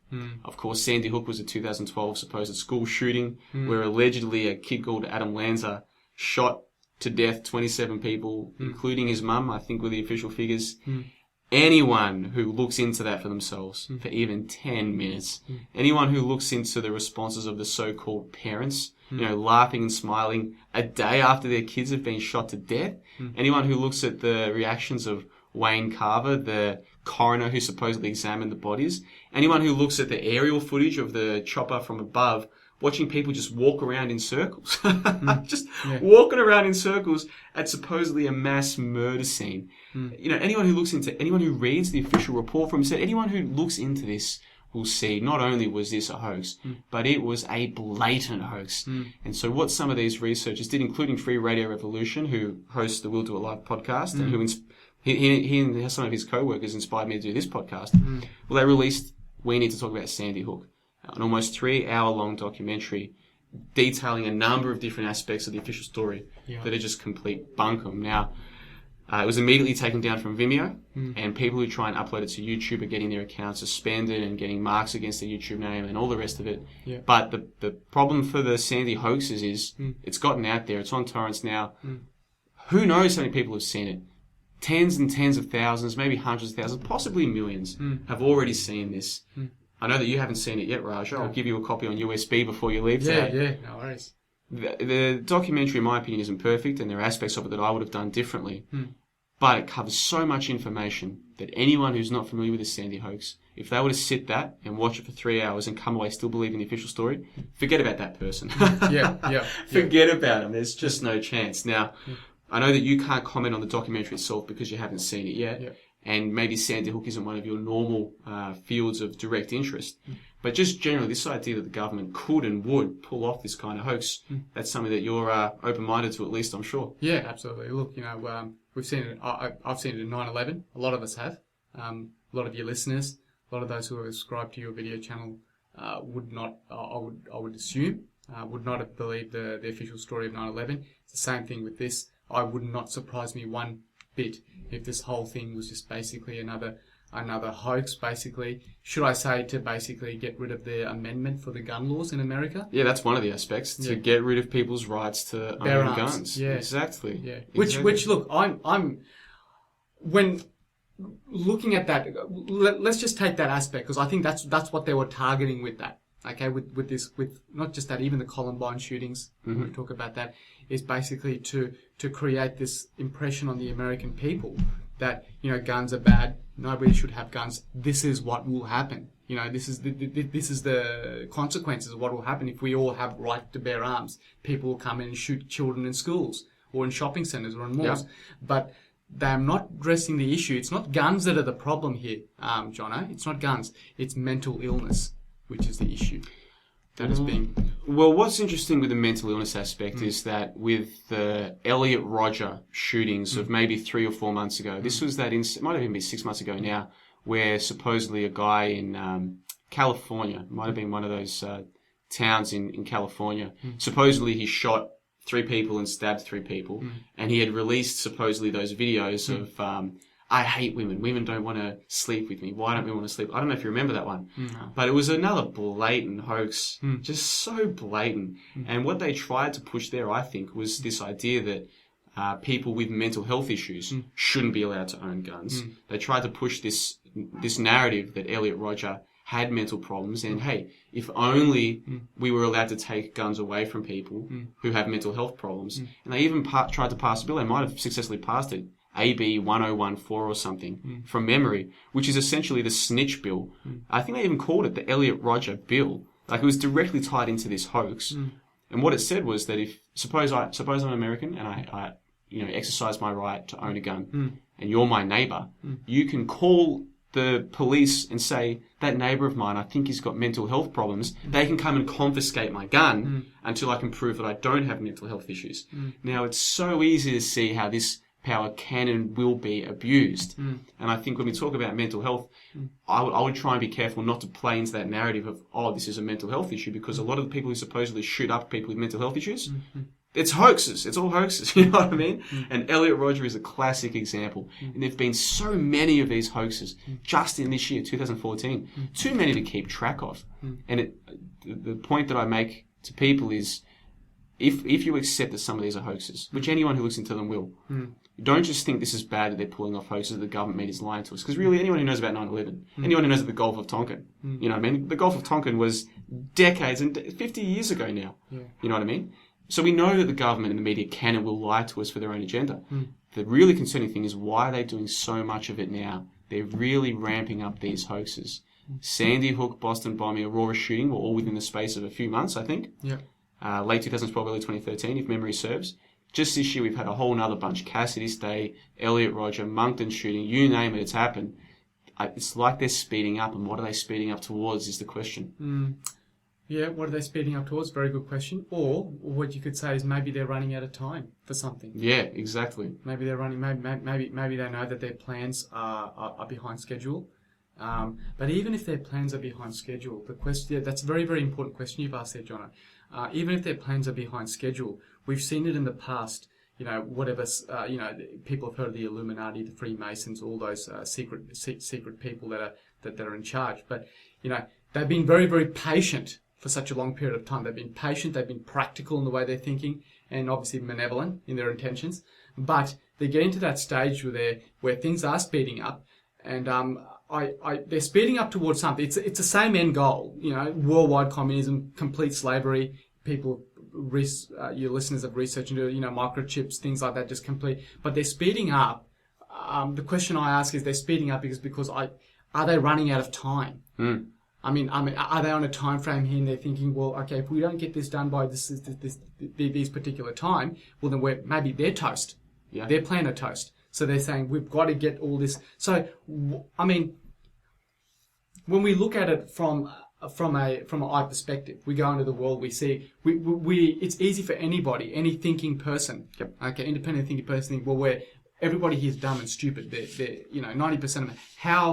How can these guys not wait a little longer? I mean, it's going to happen anyway. But there's people orchestrating these Sandy Hooks, massacres and things like that, and they're speeding things up. They must know something a bit more than maybe even we don't know. I mean, we know they're speeding things up, so there's something happening. But maybe they're running out of time as well, and they're doing everything they can. And possibly this is always a possible thing, that this quickness in all these events happening could be the downfall of possibly what they're going to achieve. Because eventually, at the end of the day, you know, if you want to control people and you want to bring them into a certain, you've got to be very, very patient. You've got to take your time in certain things, and you've got to be calculated in what you do. Sooner or later, when you rush things and you know you're out of time, you're going to make mistakes. Things are going to slip up, and it just takes one slip up and a certain portion of people to realize that, bang, within an instant, something's not right here, something's going wrong, then, you know, all the cards start to the base cards start to fall down. Yeah, I agree. And this is why Sandy Hook, I think, is so important. Sandy Hook and the Boston bombings, and to a slightly lesser extent, the Batman shootings, those three. But Sandy Hook and the Boston bombings are so important because they're recent. 9/11 is already 13 years ago. And depending on which poll you listen to, maybe as many as 1 in 3 Americans already believe that was an inside job, or that the official story is hocus pocus, right? It might even be more than that, depending on which poll you listen to. The issue is, it was so long ago, and you think about the average person at university today, right? They're going to first year uni. Well, how old were they? They don't know any different. The post 9/11 world is all they know. Yeah. You know, and their nations being at war, perpetual war with Iraq and Afghanistan in the Middle East, they don't know any different. 9/11 is ancient history to them. In fact, it's ancient history to people even my age now. You know what I mean? My entire adult life has been post 9/11. So even though it's so obvious that the official story of 9/11 is utterly ridiculous, it almost doesn't matter in a sense, because it's so long ago, whereas Boston bombing Sandy Hook only a couple of years ago. I mean, the Sandy Hook hoaxes, they're still making money to this day. The Sandy Hook anniversary is coming up in the next few days. They'll be out trying to get more funding. I mean, this is what it's so perverse. They're out there asking, I mean, even if Sandy Hook is real, which it clearly isn't, why are they still out there asking for money? And why are people giving them money? What is that? It just doesn't make any sense. Yeah. But what's worse is they're doing it and it is a hoax, and things like We Need to Talk About Sandy Hook, they show that. And that documentary starts going viral and people start seeing it. What I wonder is how many people, suppose they were to find out this year or next year that Sandy Hook was a hoax, how many people would it take before something serious was done about it?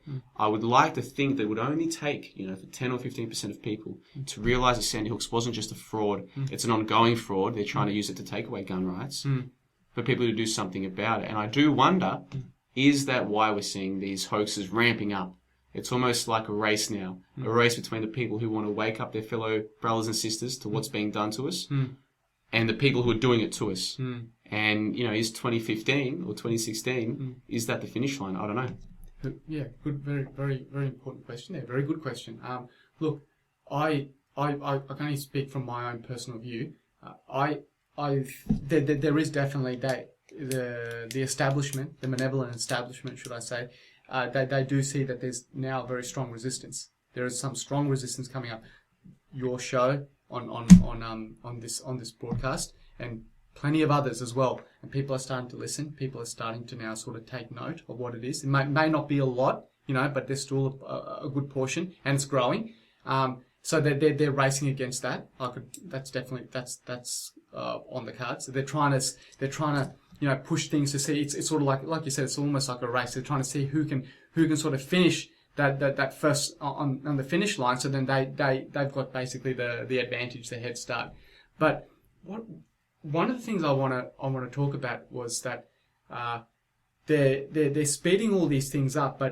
But do you think is it possible that on some level, on a conscious or spiritual level, in order for us to sort of get to beat these guys at the race, because to them, to slaughter man, psychically, emotionally, physically, is a sport to these guys. They've been doing it since the beginning of human existence. Yeah. It's a sport. Man's nothing. He's an animal. Because they've conditioned us to think like an animal, human animals, should I say, just above from the animal kingdom in terms of intelligence. And the way that they degenerate our society, like we have become a society of degenerates. Walk down the street and look at and listen to the people. They're human beings in name only. Yeah, I totally agree. And I empathise with them. They're my brothers and sisters. They're your brothers and sisters. I still love them as people, and I know why they're that way. They've been raised that way by television and by school, and that's why they are. So I still care about them. I still want the best for them. But the reality is, even me, as one of them, as one of the masses, I can see that these people are like animals. So for the people at the top, why is it so hard for people to realise that they don't care about you? No. They don't see you as being one of them. No. I love you, but I barely. If you can't think for yourself, I don't really consider you to be a full human being. So the people at the top, you better believe they don't see you as a full human being. You are an animal to them. Yeah. And I think one of the main impediments to people realising, to waking up to what's really going on, is because they still project their own morality onto the people at the top. They still think, well, if I was in charge, I would never kill people. I'd never terrorise them through their TV screens. I'd never make up fake hoaxes, and I'd never have the arrogance to think I could get away with it. Well, no, you wouldn't. But they would. Exactly. Yeah. And you've got no reason to think otherwise. Yeah. I mean, I'll give you one example. You look at the first Iraq War, the Gulf War, 1991, right? We're told that the Q-80s, the Iraqi army is throwing Q-80 babies out of incubators. That they're bayoneting babies and all this kind of nonsense, right? Stuff like that. All turns out to be completely false. And after the Gulf War and the sanctions that are imposed on Iraq, as a result of that, a conservative figure put it at about 500,000 children had died from the war and from the sanctions. Sanctions that the US and her allies, including us right here, Australia, had put on Iraq. Now, when it was put to Madeleine Albright, the then Secretary of State, Assistant Secretary of State, I might have confused her position, but high up in the US political system, when it was put to her that this had happened, was it worth it? She said point blank, yeah, we believe it was worth it. Yeah, 500,000 children dying was worth it. For what? Yeah. Like, can you name me a single thing that it's worth killing 500,000 children who did nothing wrong? I can't think of anything. No. But certainly not whatever causes they were fighting for. Now, if they would do that, and we know they did do that, what on earth makes you think they give a stuff about you or about your family? What? Exactly. What reason do you have to believe that? It's Okay. not that people's reasons are bad. It's that they don't have any reason. No. It's just taken on faith. The government is my friend. Yeah. The government cares about me. Yeah. There's no actual reason for the believing. It's faith. 1984. George, Big time, yeah, mate. no, George Big Orwell, time. isn't it? Yeah. Now, I tell you what, these shows normally run to 90 minutes because Ethan and Lindsay always have to pack up and get back home. But I'm in no rush to go anywhere. Are you happy to go to 2 hours today? A special. Yeah, a no Raja worries. special. No worries. Fantastic. No worries. Well, I tell you what we're going to do. We'll throw this one open to our listeners. If you have any questions that you want Raja or myself to answer, just put them in the live chat box and we'll keep tabs on it. And if we get a good question, we'll try and discuss it. Yeah. But we've moved now. We've done the domestic segment. We've done the international segment. So we can move on from the formal part of the show. Okay. And maybe just have a more open discussion. Yeah, Now, before we went to air today, you were telling me that you read G. Edward Griffin's book, The Creature from Jekyll Island. I'm sure that most of our listeners are at least familiar. If they haven't read it, they're at least familiar with it.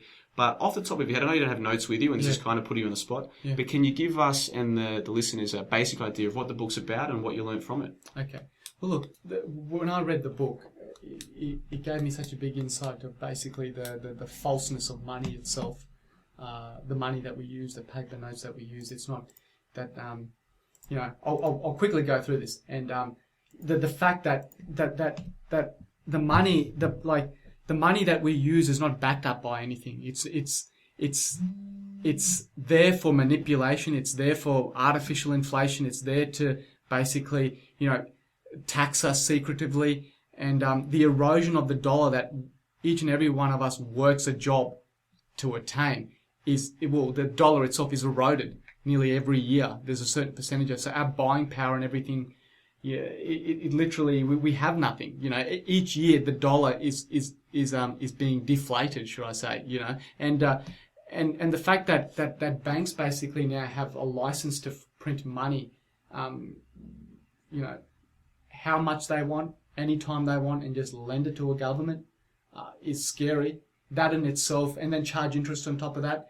And one of the things that scared me about that also was that when they do business with government that they print money for, the government looks upon its own citizens as commodity. Exactly. As stock. And technically, I don't know how true this is, but it was only just recently that I was enlightened to this information that at least in America, that on a birth certificate of somebody that was born, they actually have a birth number. And apparently that number, I don't know if it's listed on the stock exchange per se, but you will find that number somewhere if you type it in, if you have access to certain systems. And when you look at that number, it's basically related to the person and that they are counted as a stock. Well, I tell you what, Lindsay is going to love having you. If you do come back on the show, and I hope you do, and I'm sure our listeners hope that you come back, you're going to love chatting with Lindsay because he's really into the whole thing about admiralty law and the use of capital letters on birth certificates and what it all means. And if you had brought that up with me even 2 years ago, I'd say, well, that sounds crazy. But once you work out how crazy the mainstream media is and how crazy the prevailing paradigm is, all of a sudden, the notion that we're not just an in theory commodity, but we're actually in practice a commodity as well, doesn't seem so crazy anymore. No. Now, I have to confess, I have got a number of books and websites that I've been meaning to study on that topic. But as you know, the whole process of tumbling down the rabbit hole, there are so many things to look into that I've never actually spent the time to look into whether or not the whole, serial number or US social security number thing, I've never had time to look into is the theories about that legit. But I'm saying right now, it wouldn't surprise me one bit. You know what I mean? Yeah. I mean, even just the whole idea of what is tax. I mean, when a government, sells government bonds, it's promising to pay back that bond plus a certain amount on top, interest you might call it. Yeah. And where are they getting that money? Well, from their tax base, from the taxpayers. Yes. So it's or an American dollar, it's not backed by anything. It's only backed by the value that the government says that it has, and the government only derives that value from its future tax base. So in a theoretical sense, the monetary system is, we are the commodities. But what you're talking about is actually literally commodities. Yeah. And like I said, I haven't had a chance to look into it too far, and maybe you haven't either. But maybe one of our listeners might want to type in some links there in the chat box to get people to look into that, because it is, from what I have read of it, it is plausible. Yeah. I think that when you're doing commerce and you're doing money and your politicians of every nation, doesn't only apply to Western nations, even in the third world nations. They look at everything as a business. Everything is money. So basically the concept of God, and I'm not talking about necessarily in a religious or institutional sense, but money is, and one of the main goals of this whole Communist Manifesto system is to replace the concept that money now becomes God. You know, God is money. Money. Okay, so all right. So when that becomes the case, well then, you know, everything by nature and by law itself, everything must be looked upon as a commodity. Even human beings to the leaf, to the freaking, you know, magpie, bird, or, you know, it's a commodity, it becomes a number. I mean, I don't know whether if they wanted to get to that, who knows? I mean, how sociopathic these people can possibly get, but maybe they want to even tag every single bird that's born in the world. I don't know. Yep. I don't know, but they want to keep a track of everything, you know, and the best way to do that is by getting people into a one world economic system, and to categorize every living thing, including human beings, as a commodity, as a number, as a stock. And, you know, and they can look up on a system. So say if you're somebody who has had a rough time, you know, and hasn't really been economically beneficial to the system, they can just look you up on a number and just say, well, how much has this person produced for us? Yep. You know, how much? Well, okay, well, he's a liability. He's a dead stock. Absolutely. Just say that. Well, then, all right. Well, if he's a dead stock, well, then, what are we going to do with this person? He's not producing anything for us. So you know, we're spending money for him in order to exist. Yeah, exactly. Yeah. And again, like, this is just an open discussion we're having now, so I don't have notes in front of me. But from memory, the Fabian Society was started by a group of people, including a guy called George Bernard Shaw, if memory serves me. I've heard of him, yes. And, you know, he wrote about how, essentially, if people don't want to work, that's fine. They can just die. You know what I mean? Yeah. Like, in his view of socialism. And, of course, the Fabian Society have this notion of, you know, socialism, you know, by slow conquest. You know, not a sudden revolution where we suddenly go from a formerly capitalistic system to a socialist one, but one that happens over time. That was their plan more than 100 years ago. Now, you look at what's happened to society since then. You think about the fact that supposedly the capitalist countries, you know, won World War II and then won the Cold War, right? Supposedly, the free countries won.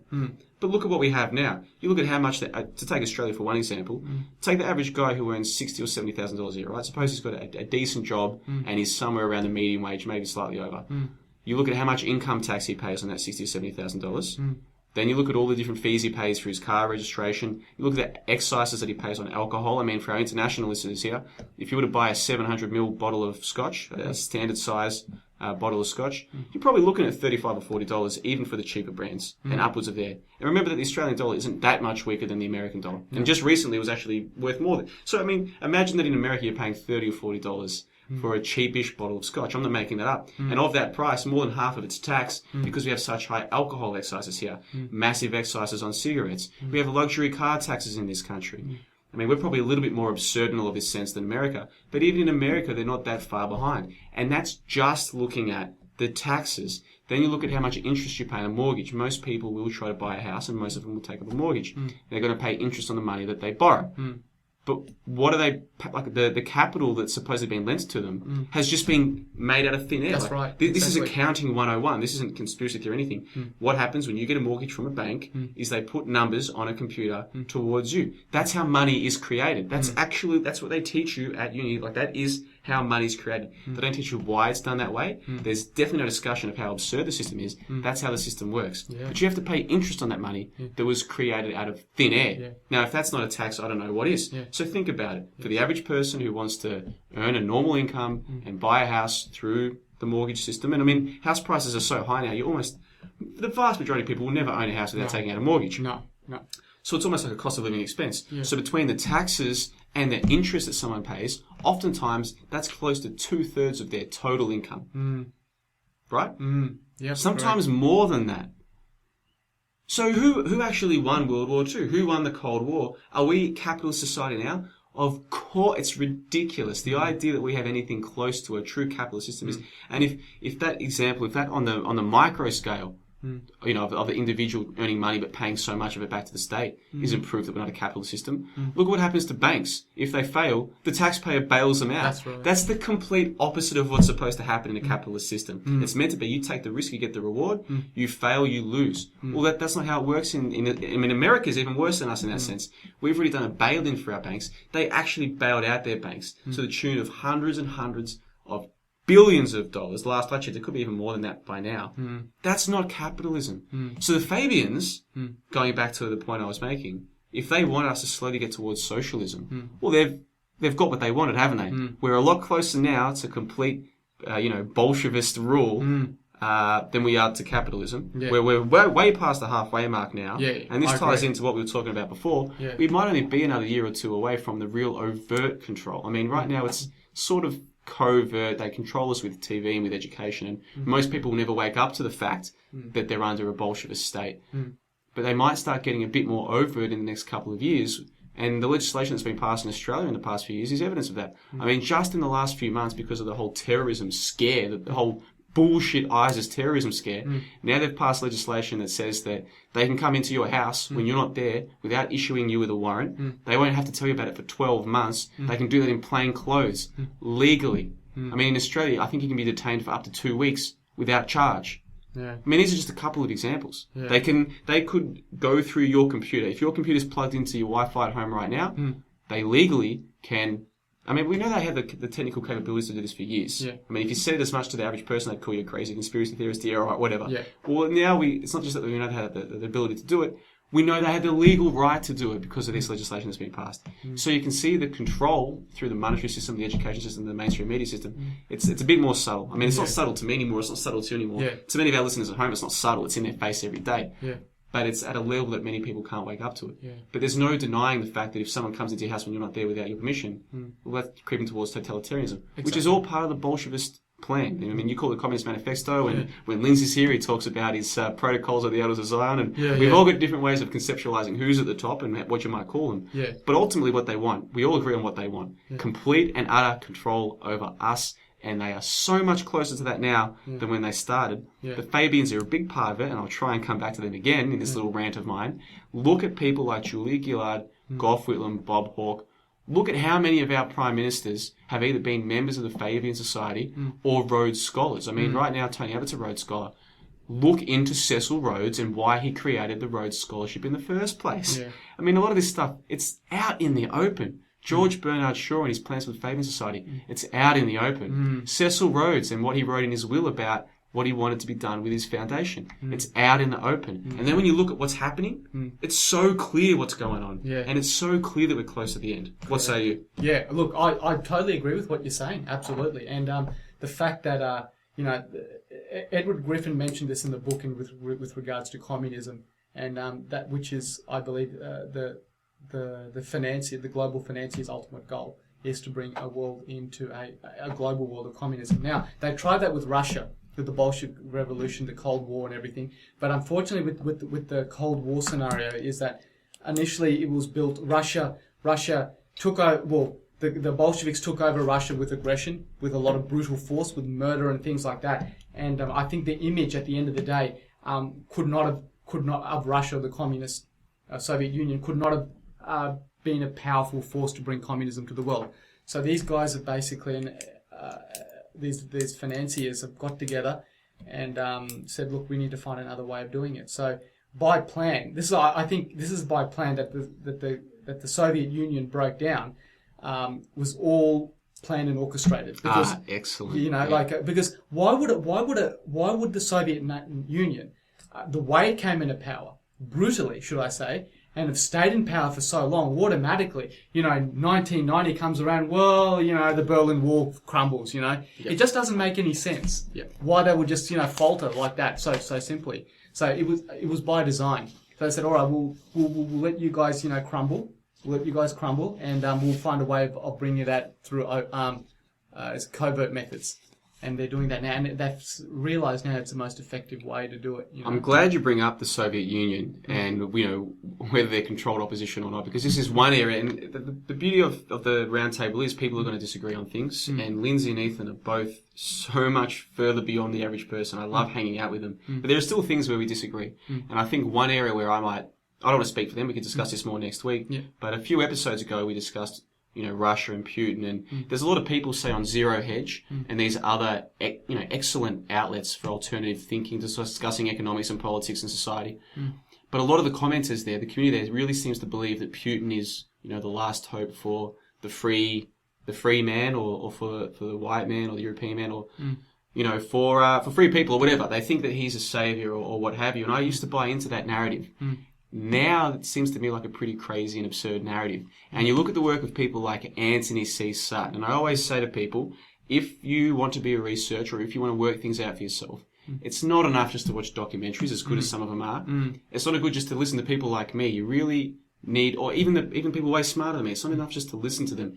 You've also got to do your own research. And the people who I recommend for understanding are people like Carroll Quigley, who was, of course, a history professor at Georgetown. He wrote Tragedy and Hope. Yeah. Anthony C. Sutton, who was an economics professor at California State University. Edward Bernays, who wrote the book Propaganda. Yes. General Smedley Butler, who wrote War is a Racket. You know, if you read just one book from all four of those people, you're so much further ahead than the average person when it comes to understanding not only how we got here, but where we're going. The reason I bring that up is because Anthony C. Sutton wrote like a 3-book series detailing how the Soviet technology was all American. They were set up as the false enemy to justify a massive explosion of the military-industrial complex. Not to mention there are other elements as to why they wanted this fake enemy as well. But one of the big ones was to justify this massive explosion of the military-industrial complex, which to this day is a huge part of the American economy. So much so that there are even some people who are anti-war who still support the military-industrial complex because they fear that if there was to be a downsizing in that, the whole American economy would tank. That's how big a part of the American economy it is. And what Sutton points out in his series on Soviet technology is most of it came from America. Now, why would that be the case? Why would that be the case? And if it was the case, why do we think that suddenly the Russians are going to turn around and be a genuine hope or not part of... If they gained their power post-World War II by being part of the system, having the same puppet masters as America, why do we suddenly believe that's different today? Why? This is the point that I try and make to some of those Zero Hedge commenters, many of whom are really informative. And if some of our listeners aren't familiar with Zero Hedge, zerohedge.com, they discuss economics, politics, society. You know, they do have a bit of a doom porn slant, so you're going to see some articles where you know what the article's going to be about, you can just skip. There's also plenty of good analysis. My only criticism is so many of the commenters do seem to buy into this notion that Putin and Russia are going to be our saviors. And I think, actually, the more you understand about how Russia came to be what it is today, I hope I'm wrong. I'd love it if there was some powerful country that genuinely offered an alternative to the Rothschilds and the banksters and the real ruling elite. I would love that. I'd be so happy to be wrong about this. But the more research I do, the less I can believe in that. The more it seems like a fairy tale. What do you reckon? That's a very, very good point you brought up there. And as far as the connection between the funding of the made up opposition, the Soviet Union, and how Americans were funding their technology to basically boost the industrial complex. I mean, well, let's not forget that they were also funded economically by Wall Street. Yeah, big time. The Bolshevik initial revolution was funded by them. So, there was never any, in my personal view, there was never never ever going to be any outbreak of nuclear war between Russia and America. It was all staged. It was more, they were more entering, the whole point of the Cold War was to create a huge element of fear within the people. Absolutely. The fear, and when they had the fear there, then they can, people can be, that they would easily vote for things that would be absurd, that they wouldn't do in any time of peace. And the fact that I don't know too much about Putin, and the fact I know that he was an ex-KGB agent and he had some pretty emotional fallouts when the Soviet Union went down, but I think from what I can gather of him, from what I've done, not a lot of research, but he may not be somebody that openly wants to, fight the current, we'll say the current opposition, the New World Order, or those who are basically, in their own round table wanting to try and do their own interests. But I think Putin has his own interests, and I don't think that, he's somebody there that initially wants to free people. In general, like he has his own interests. It's like when you look at, mafia head bosses. Things, it's good just analogy. like, when you see the world, you see, you've got the Chinese political system, and it's just about finding, who you can ally with, who you can, see who you can sort of, come into your gang. Yeah. You know, Well, it's just like in 1984, you've got Oceania, Yeah. East Asia, Yeah. and Eurasia, Yeah. which were like blatant allegories Yeah. to the Anglo-American establishment, yeah, China, Yeah. and the Soviet Union. Yeah. You know what I mean? Like that. Orwell was being pretty blunt about that. Yeah. And that's what it is. If you're at the top of Eurasia, Yeah. you're at the top of Eurasia. You're at the top of that farm. Yeah. And that's why I know so many people who've read 1984, but they haven't read Animal Farm. Oh, Well, right. Animal Farm is like 1/5 the size of 1984. It's so much easier to read. Yeah. It's actually a nicer narrative in a way, in my opinion, subjectively. Yeah. If you want to read some Orwell, check out Animal Farm, Animal because Farm, in that, the people at the top are always going to pretend to be your friends, but ultimately they're farmers. Yeah. Now, look, again, I'd love it if Putin wasn't a farmer. If he was genuinely there for the Russian people, wouldn't that be terrific? It's possible. I just don't think it's the case. And I noticed in the chat that Justice for Germans, one of our regular listeners, has said that Putin has locked up Jewish oligarchs, and that's why he's the enemy. And thanks for the comment, by the way, guys. We appreciate all the comments. Yeah, absolutely. I used to believe that as well, but I did read an article, and I'll see if I can find it to discuss this more next episode. That actually, if you look through, Putin's government, if you look through the wealthiest people in Russia today, many of them are Jewish oligarchs. Yeah. Now, I'm not saying there's anything prima facie wrong with Jewish oligarchs. We can save that conversation for when Lindsay's back, because he's an expert on all that stuff. Yeah. But what I'm saying is, if you believe that Putin, is good for the Russian people, or that he's a genuine enemy of the New World Order because he locked up Jewish oligarchs, well, that doesn't stand up to scrutiny if what I read, and I didn't look into it far enough, is true, and actually a lot of the wealthiest people in Russia today are still Jewish. Yeah, I would need a little bit more proof for me as well to sort of believe that Putin would be, against the current oligarchy, the New World Order. But I believe at this stage is that Putin has his own interests. He has his own interests that don't necessarily coincide with the other side. And he wants to do his own. And one of the things why this whole Ukrainian issue was that they wanted the power structure on the other side, look, just say for argument's sake, we'll call them the Illuminati, okay? Just say that they wanted to, because they knew that Putin was vetoing a lot of things that they wanted to do in the Middle East. Now, the Iran war, I think Putin vetoed, because I know that America wanted to get themselves into Iran. And they knew that when they started getting into these, hidden UN conferences, and they started to say, well, America and the West started to say, well, okay, well, controlled by the Khazar Jews, I'll say. They wanted to say, these are our plans for the Middle East, and we expect your support in blunt terms. Putin's just saying, well, no, you're going into Iran. We have interest here. I'm going to veto it. We don't want you to. So then these guys look back. They've gone back and said, all right, thanks, Putin. All right, we'll okay, you vetoed us. We'll go back. We'll have a talk. And they're talking amongst themselves and saying, look, this guy here, he's a problem. He's stopping us from doing what we want to do. So now how are we going to fuck him up? So we'll go to Ukraine and do all this stuff. Okay, so I do understand they're probably not necessarily on the same side at this stage, but Putin has his own interests. Yeah, look, you make an excellent point, and that's why I still am open to the idea that maybe because look, Putin being on our side is obviously a little bit silly, but I guess the hope is that he's an enemy of the New World Order. You know what I mean? Yeah. My enemy's enemy is my friend kind of thing. And I am still open to that because of the point you made. Of course, it was Syria that was the issue. That the US had just toppled Gaddafi, destroyed that country. It's now an absolute mess. Yeah. What a joke. Yeah. They wanted to do, and of course they achieved that by having no-fly zones, which Russia didn't veto. So then the Americans, or whoever's pulling their strings, wanted to do the same thing in Syria and get rid of Assad. And potentially let that be their base into doing the same thing to Iran. And of course, this all plays into what General Wesley Clark said a few years ago, which was that he was told, not long after 9/11, that the US was going to go into 7 countries in 5 years, which is a clip that I love to refer to people because, hey, what do I know?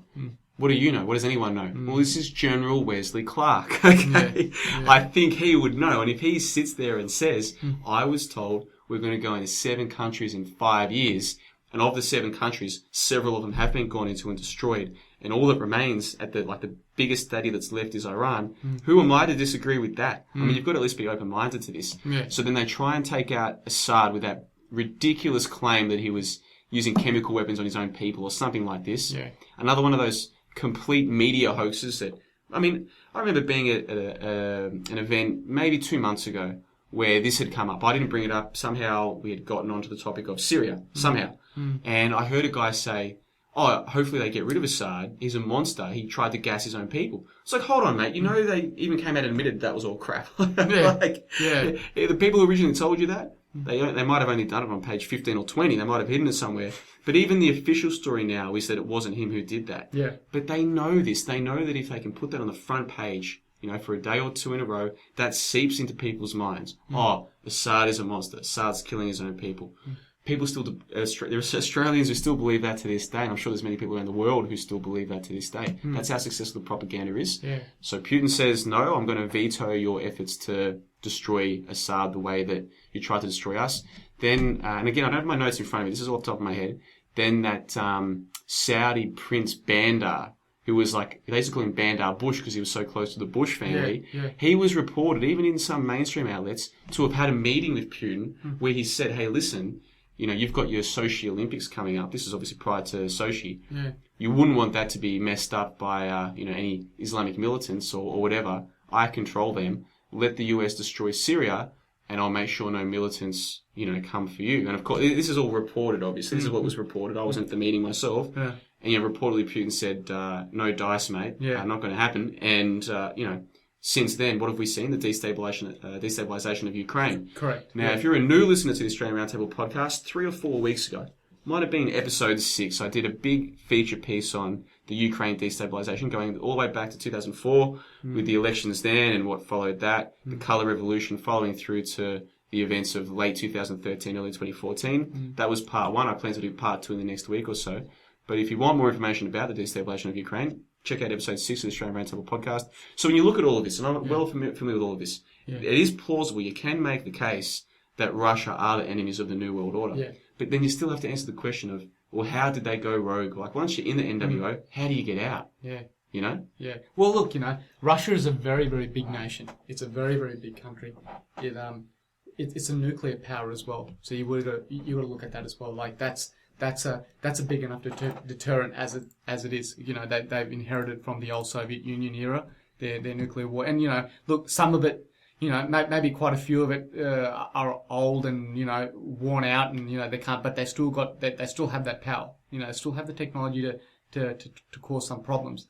But like I said, the thing with Putin is that, you know, I could probably come to the conclusion that he's an enemy of the New World Order, of the other side, should I say? But what are his interests? Like, I don't know. Like, I haven't done a lot of research into him, but I believe that he has his own interests, and they're not necessarily bad, but probably not necessarily good in some of them either. You know, like when you have your own interests, you have, you know, certain things are going to suffer, certain people will suffer, but I guess when we look at this picture of Putin and the other side is that, you know, which one would, well, you know, which side is a Putin well, we know the New World Order is sociopathic. We know those who are into it, that they have an end goal of basically 100% world control. But what's Putin's? Now, it might not be that bad. It might not be. I'm not saying, but then again, it might be the same. He wants to do it in his own plan. Who knows? I cannot say, but I do. Maybe what you're saying then regarding Putin being an enemy of that I can probably stomach that. Just that we just don't know what his interests are, what his motives are. Yeah, and I tell you what, I'll give you an update to that Ukraine situation. Just a few days ago, an employee of the US State Department was made the finance minister in the Ukrainian government. Like, she was suddenly given Ukrainian citizenship just for the purpose of entering their cabinet, their ministry, to be the finance minister. And she used to work at some sort of investment fund or something in America dealing with Ukrainian companies. But if you look through their reports, a lot of their funding came from US aid, just like the National Endowment for Democracy. You know, these groups that exist, you know, supposedly non-government organizations, but they're the US State Department arms. Now she's in the ministry, like she's in the Ukrainian finance minister. How can anyone sit there with a straight face and try and tell you that the whole Ukraine coup wasn't another complete US job? Like, who can deny that? Exactly. Who can deny that? I knew that it was something that the US had an involvement. The US and we would say the Western powers of Europe, because they're all controlled by the same mob. that they had, that there was an influence there, that they've just got in. It's just to destabilize Russia. It's just their attempt to, but I really didn't know what they were going to attempt to gain there. Like, it might have just been like a coin that they were throwing into the water and to see, maybe this could be it, but Putin is a pretty strong leader. I've got to give him that. He's not some idiot that's washed down in the last shower. He knows, he's a very, very smart man. He knows how to run, he knows the world of scientific, politics is a form of science. He knows it very, very well. And, I think it was just an attempt there to try and destabilize Russia and try and see, just to give him a bit of a warning, well, hang on, if you try and do this, we'll try and do it. But Putin hasn't fallen for it. He's still there, and he's just saying, look, you do what you want, but I'll get control of things very quickly. Yeah, and I'll tell you what, I wasn't planning to talk about this today. I had notes for last week to go into it a little bit, and things have changed a little bit since last week. But since we're on this topic, I will just read out some notes I prepared for last week. Yeah. You look at the ruble to the US dollar, right? On the 9th of July, it was 0.02958, so almost 0.03. By 29th of November, it was 0.01987. So basically 0.03 to 0.02. So a drop of more than 30% in less than 5 months. And I think it might have even gotten worse since the end of November. You look at oil to US dollars on the 9th of July. This is for West Texas Intermediate or Cushing oil. This is, I guess, from the research I was doing, this is the most important, one to look at. The 9th of July, it was 102.93 US dollars a barrel. By the 24th of November, it was $75.74. And I think it's even dropped below 70 since then. That's crazy. It is crazy. Yeah. Now, you look at how much of the Russian budget is dependent on their oil exports. Well, they've just been double hit. Their ruble has become less valuable, significantly so, and oil, regardless of Russian or otherwise, has become a lot less valuable. This is a massive hit to the Russian economy. And anyone who tries to tell me that oil can just drop from more than $100 to less than 70 just because of market forces, just suddenly that's ridiculous. There's clearly something going on here. Yeah. Clearly. And this does lend more weight to the notion that maybe Putin and Russia are enemies of the people at the top. Yes. So again, I'm more than open to hearing any of this. Yeah. And a lot of evidence does point that way, so I'm not completely discounting it. Yeah. I guess I'm also trying to be open-minded to the idea that also, in the same way that a lot of people still believe that, Labour are the bad guys and Liberal are good, or Liberal are the bad guys and Labour are good, or they're both the bad guys but the Greens are good, all of these false paradigms. And you and I can see that, and I'm sure all of our listeners know that by now, and there are some Australians who are awake to this. Sure, but I think it's possible that it's just like that on a geopolitical level as well. Yeah. Like, once you realise that your government are the bad guys, you might want to seek solace in another government and think that they're the genuine options. Yeah. When really it's the same thing. They're both being pitted against each other, but they're still two sides of the same coin. I'm very open-minded to both of those possibilities. Now, we're coming up towards the 2-hour mark. I'm really loving this conversation. If you're happy to do so, I'm happy to go a little bit further on, maybe make it a 2.5-hour show. Are you in a rush to get somewhere? Yeah, no, that's fine. We'll make it 2.5 hours. Excellent, because one thing that I wanted to discuss with you, and I know that you're into this maybe a lot more than I am, is the esoteric stuff. Looking into, what you call the ancient knowledge and the ancient wisdom. Because once we get Lindsay and Ethan back, we'll go back to more of a formal structure, talking about the news and the truth and all that kind of thing. We might not get a chance to go into the esoteric stuff. Yeah, that's fine. So since we've got you here now, would you like to share with our listeners what kind of stuff is it you read, what you're into, and what your beliefs are? Yeah, look, it's like I said, what I've been doing of late. Anyway, the research and studies I've been doing of late is mainly with personal development, spirituality, understanding ancient knowledge of consciousness, things like that.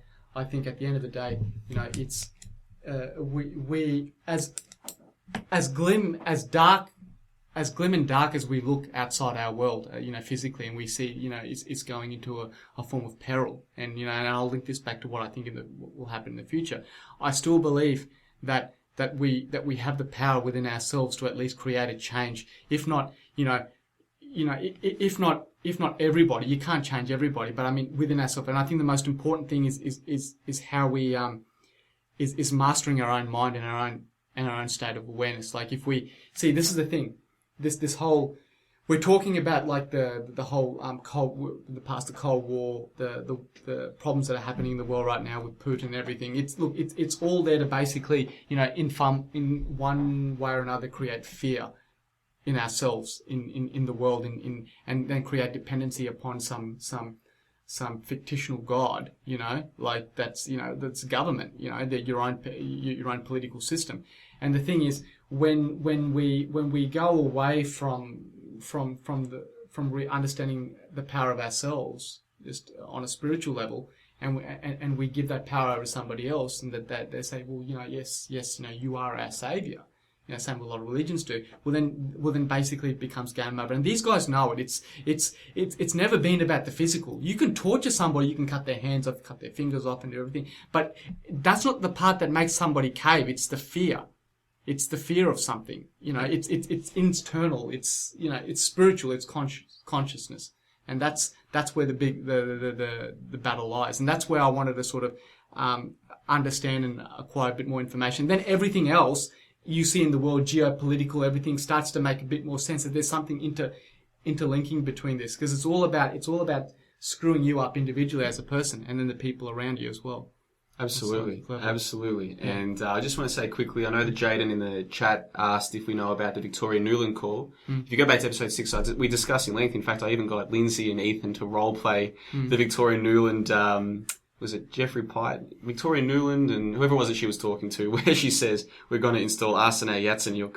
I'm really familiar with it. Any listeners who aren't, just check out the Victoria Newland leaked phone call. Of course, the media reported, she said, fuck the EU. That wasn't the important part of the conversation. The important part was she was saying, let's install Arsene Yatsenyuk as the Prime Minister of Ukraine. A puppet.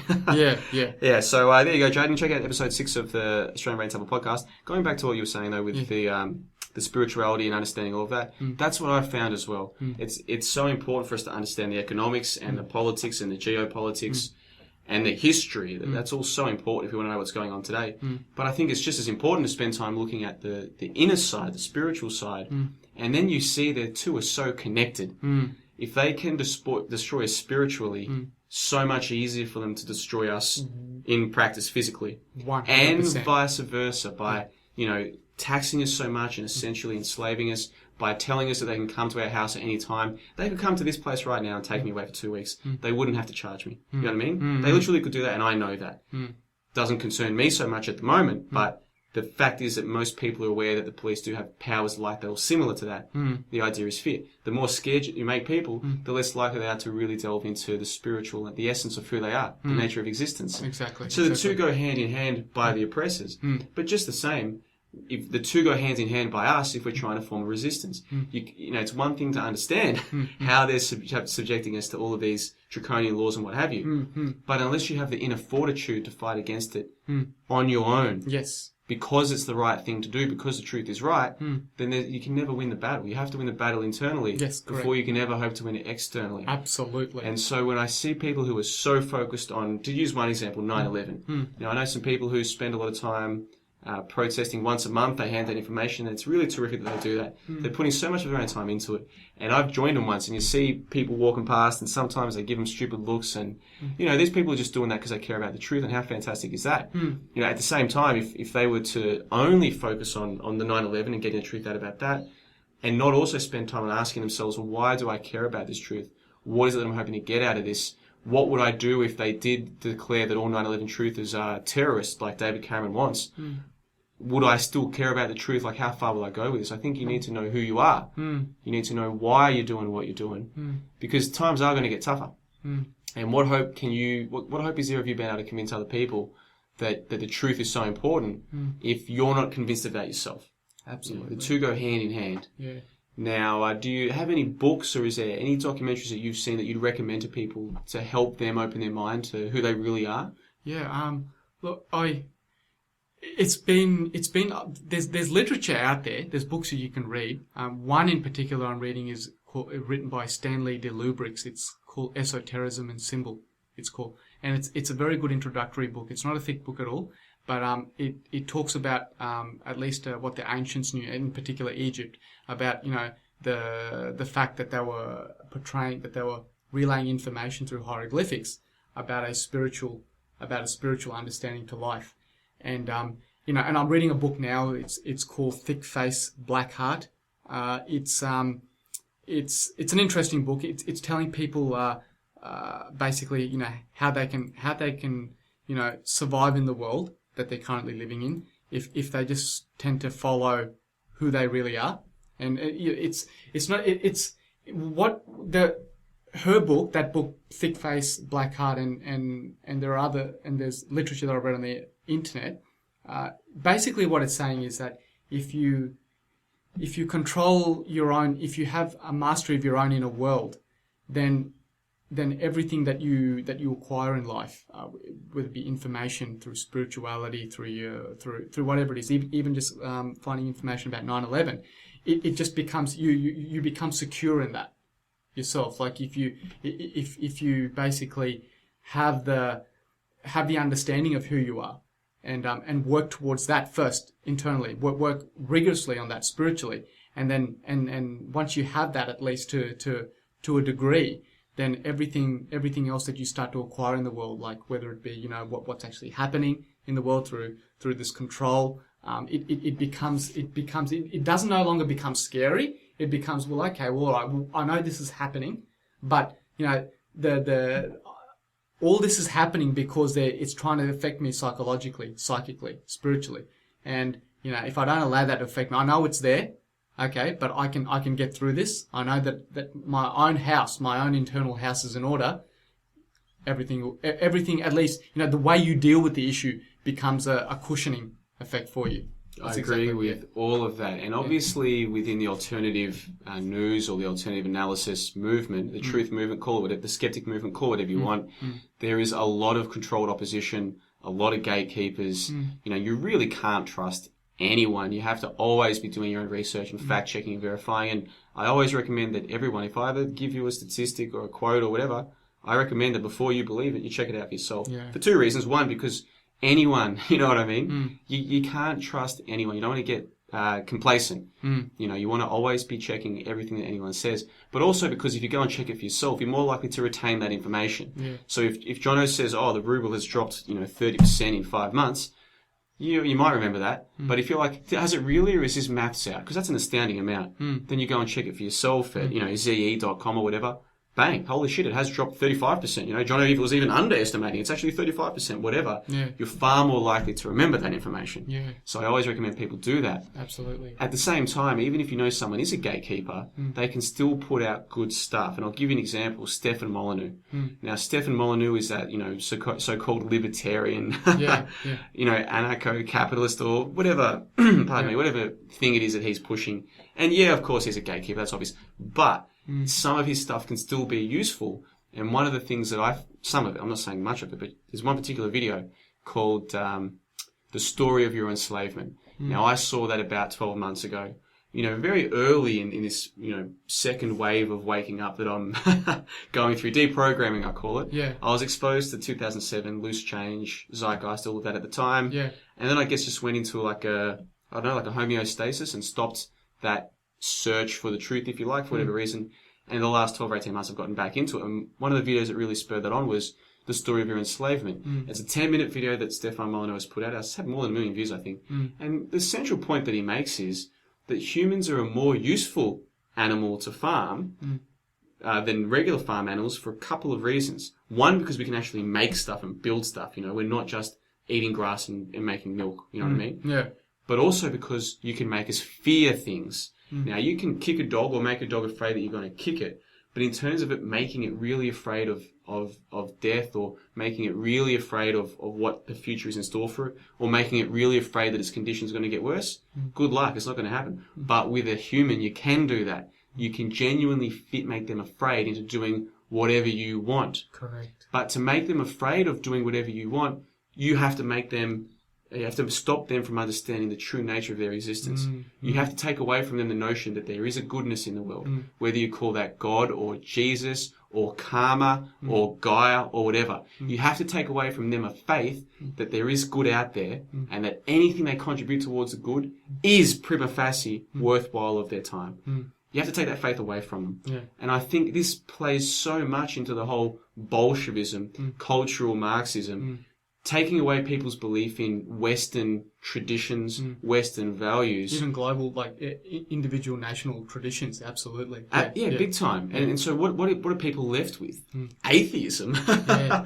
I mean, have you met many atheists? What a miserable bunch of people. And I'll tell you why they're so miserable, most of them, is because what do they believe in? They actually believe that they are just merely a product of millions of years of evolution. Their only purpose is to procreate. And of course, most atheists don't seem to be doing much procreation. So even by their own standards of what it is they were put here for, their failures, of course they're miserable. But to them, you know, they see atheism as the only option left when you reject the church. Well, how come you have to reject all spirituality when you reject the church? That's right. Of course the Catholic Church is utterly corrupt. Of course most organised religion is absurd. Absolutely. But you don't have to reject spirituality just because you reject the church. Spirituality makes far more sense than atheism. You're put here just to procreate. You're not even procreating. Where does good and bad come from if you don't believe in a higher being? Where does it come from? It's ridiculous. So by taking that away from people, you make them so much more pliable to fear, because then they think all they've got is right now. And hey, we can take right now away from you at any time. So you stay in line, keep paying your debts, keep paying your taxes, don't question government, watch your TV, eat your GMO food, drink your fluoride water, never step out of line, because if you do, hey, we can do something about it. And if you have no faith that there's something better, you know, whether you call it an afterlife or you call it reincarnation or whatever you call it. If you don't have anything to believe, to look forward to, you've got nothing. That's right. And they know it. And that's why they're destroying us culturally and metaphysically. That's the aim. That's exactly. I totally agree. Everything you said there, Johnno, I agree with you. And you hit a nail on the head before when you mentioned fear of death. That is you don't know how important, how pinnacle that statement is, the fear of death. And this is what the oligarchy, this new world order oligarchy is trying to basically paint through their communist, worldwide communist fascist system that they want to bring to the world, is that they want to bring people the fact that they should fear death. Yeah, absolutely. Fear death. Oh, it's a bad thing. Yeah. You know, you gotta fear death.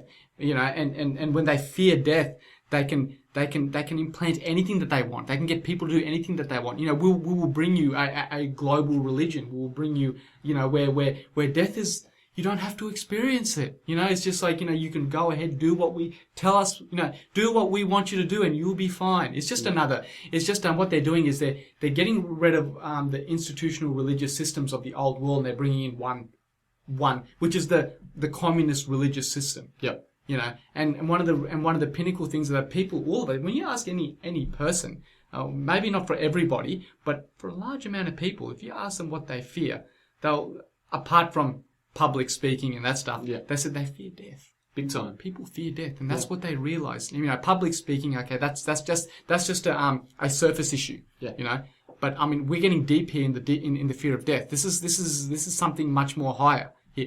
So when people they have this deep-seated fear of, well, you know, I don't want to die. You know, it's the unknown. They're entering the unknown, and they feed upon that. You know, humans, we can give them that, because, you know, with the wars that we've had in the past in human civilization, the wars, the trauma, the rape, and all this stuff, it's we don't want to experience any of that anymore. I mean, it's, you know, for every generation that's experienced that, and a child gets born into the world, it has a genetic memory of that. Although that child hasn't experienced it though, but there is some form of genetic memory of that trauma that is passed on to that child. You know, these guys know it. They know. It's just like, that's why they want to enter everything. They want to try and kill the kids off. You know, get them while they're young. So we, you know, and this is the process that's happening. They instill that fear of death. And they want to basically, you know, from there, it's just absolute total spiritual control. You know, the people basically, they look to this communist God, and they say, yes, please deliver us. Exactly. From the problem. You know, deliverance from the problem. You know, it's just another Messiah, but it's just another, the murderer with a different mask.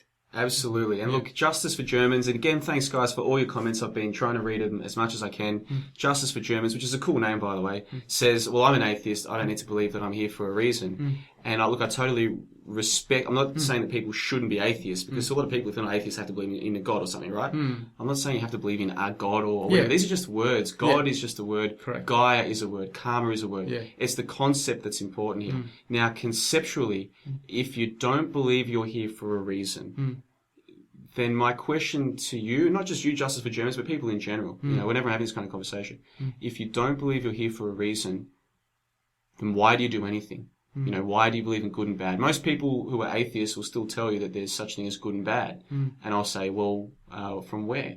And I often get a response, good is what, serves, we evolved to have ethics that, if we all treat each other well, then we do better as a society, and that's how there's good and bad. Doing good is what's good for the group or for whatever. That's what they'll tell me. And then I'll say, okay, but you're only doing what's good for the group because it's good for you, right? Well, this is just basic game theory. There'll be plenty of instances when even in society it's good for you to do the wrong thing that if everyone did would work out bad for everyone, but for you as an individual would work out good for you. So if ultimately your purpose is to do what's in your best interests, then why wouldn't you murder someone if you thought you could get away with it? Why, if you think you're just here to procreate, why wouldn't you rape people if you thought you'd get away with it? And a lot of rapists do get away with it because it's so underreported. You know what I mean? Now, if you really believe you were just put here to procreate, and you know that you could probably get away with that, then why don't you do it? And not just rape, just having kids in general. If you really believe that that's the closest thing you have to a purpose, is the one that you got through evolution, then why the hell aren't you having more kids? If you still believe... If you don't believe in a higher being, conceptually, again, I'm not talking about God. I mean, if you don't believe that there is a such thing as truth, such thing as goodness, if you don't believe in that, okay, but why the hell do you lead the life the way you do? Because it doesn't accord with what you're saying. Most people still believe in good and bad. Most people, even if they knew they could get away with rape, the very idea of doing it repulses them. I mean, just look at, it repulses me just even talking about it, right? But I believe in good and bad. To you people who claim not to believe in good and bad, then why are these things so bad? Why is killing so bad? Why is rape so bad? Why? Why does the fact that the US killed 500,000 Iraqi children, why is that a big deal then? If there's no such thing as good, if there's no higher being, why? Why is it such a bad thing? And then sometimes I'll come back with a response like, oh, but they're my fellow humans, I evolved to feel empathy for them, whatever. Oh, okay, well, you also evolved to get angry at people for sleeping with your wife, you know what I mean? But you're not going to go, if that happens, you wouldn't go and kill them, would you? Why not? I mean, there's lots of things that we supposedly evolved to do that you still wouldn't do. So how come you have to have empathy for those 500,000 Iraqi kids that died? You know what I mean? You never met them, what do you care? You know what I mean? Where does your basis of good and bad and truth and virtue come from if you truly believe that there's nothing out there, there is no higher being conceptually, there is no afterlife conceptually?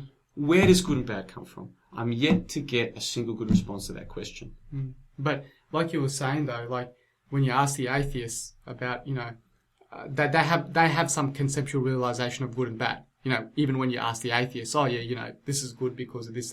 So it's coming from within inside them. So that they may not believe in conceptually like the idea of a God, and they don't necessarily have to be the conceptual idea of a God, but the fact that the answers of good that are coming from within themselves probably is an indication enough to just say, well, all right, well, look, this is information that's coming from me. What does that prove at least about myself? Like, am I really, you've really got to sort of step back and just go, well, okay, well, what is atheism then? They've got to ask themselves, is the total, I don't know too much about atheism to really be I'm not a foremost authority on it. I don't know. I've never been one. I've always, I guess each and every person has probably had their moments of doubt, should I say. I've had mine, but I've never sort of gone to the stage where I've said, I'm an atheist. I do believe that there is some power. The only thing I'm still struggling to come to find out what that actual power is. And, is it a embodiment of some sort, or is it more a metaphysical form of consciousness? But then again, a third phase now that I'm coming into when I'm doing this research on the esoteric side is that is man himself, or even every living entity itself, just another expression of the creator consciousness? Yep, absolutely. And look, one of the responses, again, thanks for all the comments, guys. Justice for Germans says, you needn't be religious to live by do unto others. Morality is innate. Okay, but why do unto others as you would want done to you, right? Yeah, but why?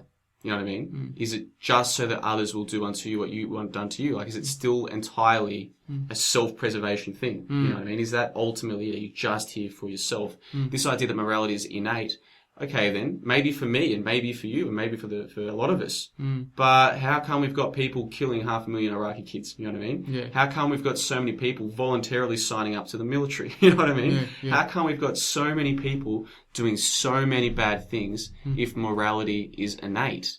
You know, and look, we've gotten very esoteric, and I'm glad that we did. Because you don't, you know, you're the first guest on the show, and I know this is one of your big interests, so I'm glad that we've sort of gone down this path a little bit. And I'm not, look, if I sit here and I tell you that in 2004, the US didn't like the election result in Ukraine, and so they did A, B, and C to try and topple that president or prime minister, right? These are facts that I think anyone who looks at will come to the same conclusion. When I sit here and talk about things that are about spirituality, about esotericism, or whatever word you want to give to it, I'm not trying to say that you have to believe what I believe. If someone looks at all the facts and walks away and says, no, Ukraine isn't a US coup, I can't respect that person intellectually. I can still have all kinds of intellectual respect for people who haven't come to the conclusions I've come to about spirituality and higher being, whatever. I'm not trying to push my views onto people, but my questions are still genuine. And these are questions that I ask myself. I read Richard Dawkins' God Delusion when I was like 20 or 21, and I would have called myself an atheist back then if you met me. Because I knew how ridiculous church was and organized religion was, and I saw how hypocritical almost every church member I met was. I rejected religion, and that led me to atheism. But I think what I've found subsequent to that is not so much a middle ground as an entirely different way of viewing things. You know, I spent a couple of years there where I didn't feel I had any purpose. So I decided I wanted to study a commerce degree at a sandstone university to go and get a decent job and hopefully make money and all this kind of crap. And it was so unfulfilling. I was surrounded by the most mindless drones you could ever hope to meet. And I didn't see any happiness in the future. Even if I saw myself doing well in the corporate world and making money and buying nice cars and sleeping with beautiful women, even though I believed that was all in front of me, it didn't make me happy at all. Not at all. Fast forward a few years after lots of thinking and reading and talking to people like yourself, Raja, and now I find myself sitting here going, no, actually, I was put here for a purpose. And that purpose, if I can try and make it concise here, is to do the right thing and to help my brothers and sisters on this planet. Even the ones who detest conspiracy theorists, even the ones who are barely human, they're, you know, obese and stupid and completely willfully ignorant. They're still my brothers and sisters, and I don't like what's going to happen to them. I mean, people like you and me and a lot of our listeners, they're intelligent enough. As things start to contract around, you know, our civilization and our society and things get worse and worse, people like you and me are smart enough that if we wanted to, we could keep our head down and still do okay. But a lot of these other people are so ignorant. A lot of them, their heads are going to be on the chopping block. And I feel I was put here, if not to save humanity, firstly, to save myself from going down the path that they've gone down, and then to help others who want to save themselves do likewise. That's what I think I was put here for. And since I started believing that, slowly that turned from a belief to a faith. And now every day I wake up, I feel I'm trying to do something good. I still make tons of mistakes. As you know, I got drunk yesterday. Woke up hungover as... I try not to swear on this show, but I was really hungover this morning. That's right, let it out. And that wasn't a very productive use of my morning this morning, you know what I mean? And I still say and do dumb things all the time, and I'm so far from perfect, it's not funny. But since I've found this faith that actually there is such thing as good, okay, and there is something more to this world than what we can see, since I've come to develop this faith, every day I'm happier. And you know what? I think that makes me more effective at doing what I'm trying to do. Trying to get people off the GMOs and off the fluoride and off the television, you know what I mean? Because in me, people can sense, hold on, this guy does actually seem happier. Well, I'll tell you why I'm happier, because I believe in something now. And for me, that's what it's all about. And if you have that belief, you're going to be so much more convincing when you're trying to tell other people to turn off the television, to get off the shitty food. If you're some miserable dude, you haven't worked out the truth about our existence yet, why is anyone going to listen to you? Whereas if you're happy, you seem like you're on a mission, you seem like you belong on this planet, you're far more likely to get people to follow you. And not follow you, but to at least consider your ideas. Yeah, absolutely. Look, I'll just end it off by saying this part. Maybe we look at this world as in like everything is probably, say, on a grand scale of thing, designed the way it's supposed to be. You know, we you know, these you know, the Illuminati, these, you know, whoever it is that's trying to control and basically subjugate people into their system. Maybe in a grand design of things, you know, I do believe that nothing happens freakishly or, you know, by accident. It's somehow things are allowed to happen through and you, me, every living person here, we'll talk every living embodiment human being is here to experience that on some level, but possibly even just to see on a spiritual level somehow, you know, how they can get through it, you know. And it's just like, it's not like, well, you come in, you look at it as some sort of like, I'll look at the world as some sort of a planet of growth of some form. Everything that, you know, you're here in the physical body, you're here as a human being, you know, and you're quite intelligent, you know, like we're a species where we're on the top of the food chain, should I say. But, you know, I'm not saying that, meaning that in an evil way or anything, but you come here, you exist, you're born, and, you know, you basically have good and evil in order to exist in the physical world. Like, what I mean exist, I mean, in order for you to learn and grow. So this is how I look at it. If we didn't have evil in the world, as much as I detest it, how would we know what good is?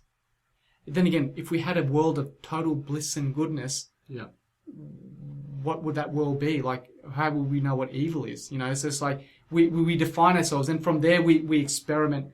This world is experimenting, you know, through the evil oligarchs, through the good people. It's a battle, and then you, me, and everybody else who's waking up. We look back and we see, okay, this is what's actually happening. But, you know, all right, I'm here to do something, some sort of purpose. I know there's good, there's bad. Which one do I choose? Do I cave? Do I find it that, you know, are these people stronger than me? Really, are they? Or am I really, you know, stronger than them? And it's just a deck of cards that they've just put in front of me, and they want me to walk through them.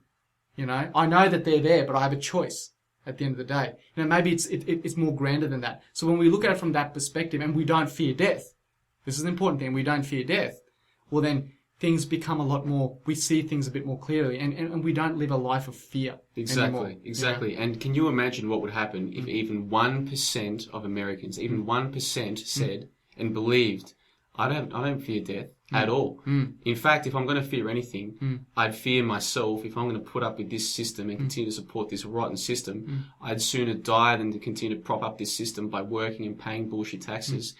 I'm going to go and stop these evil people.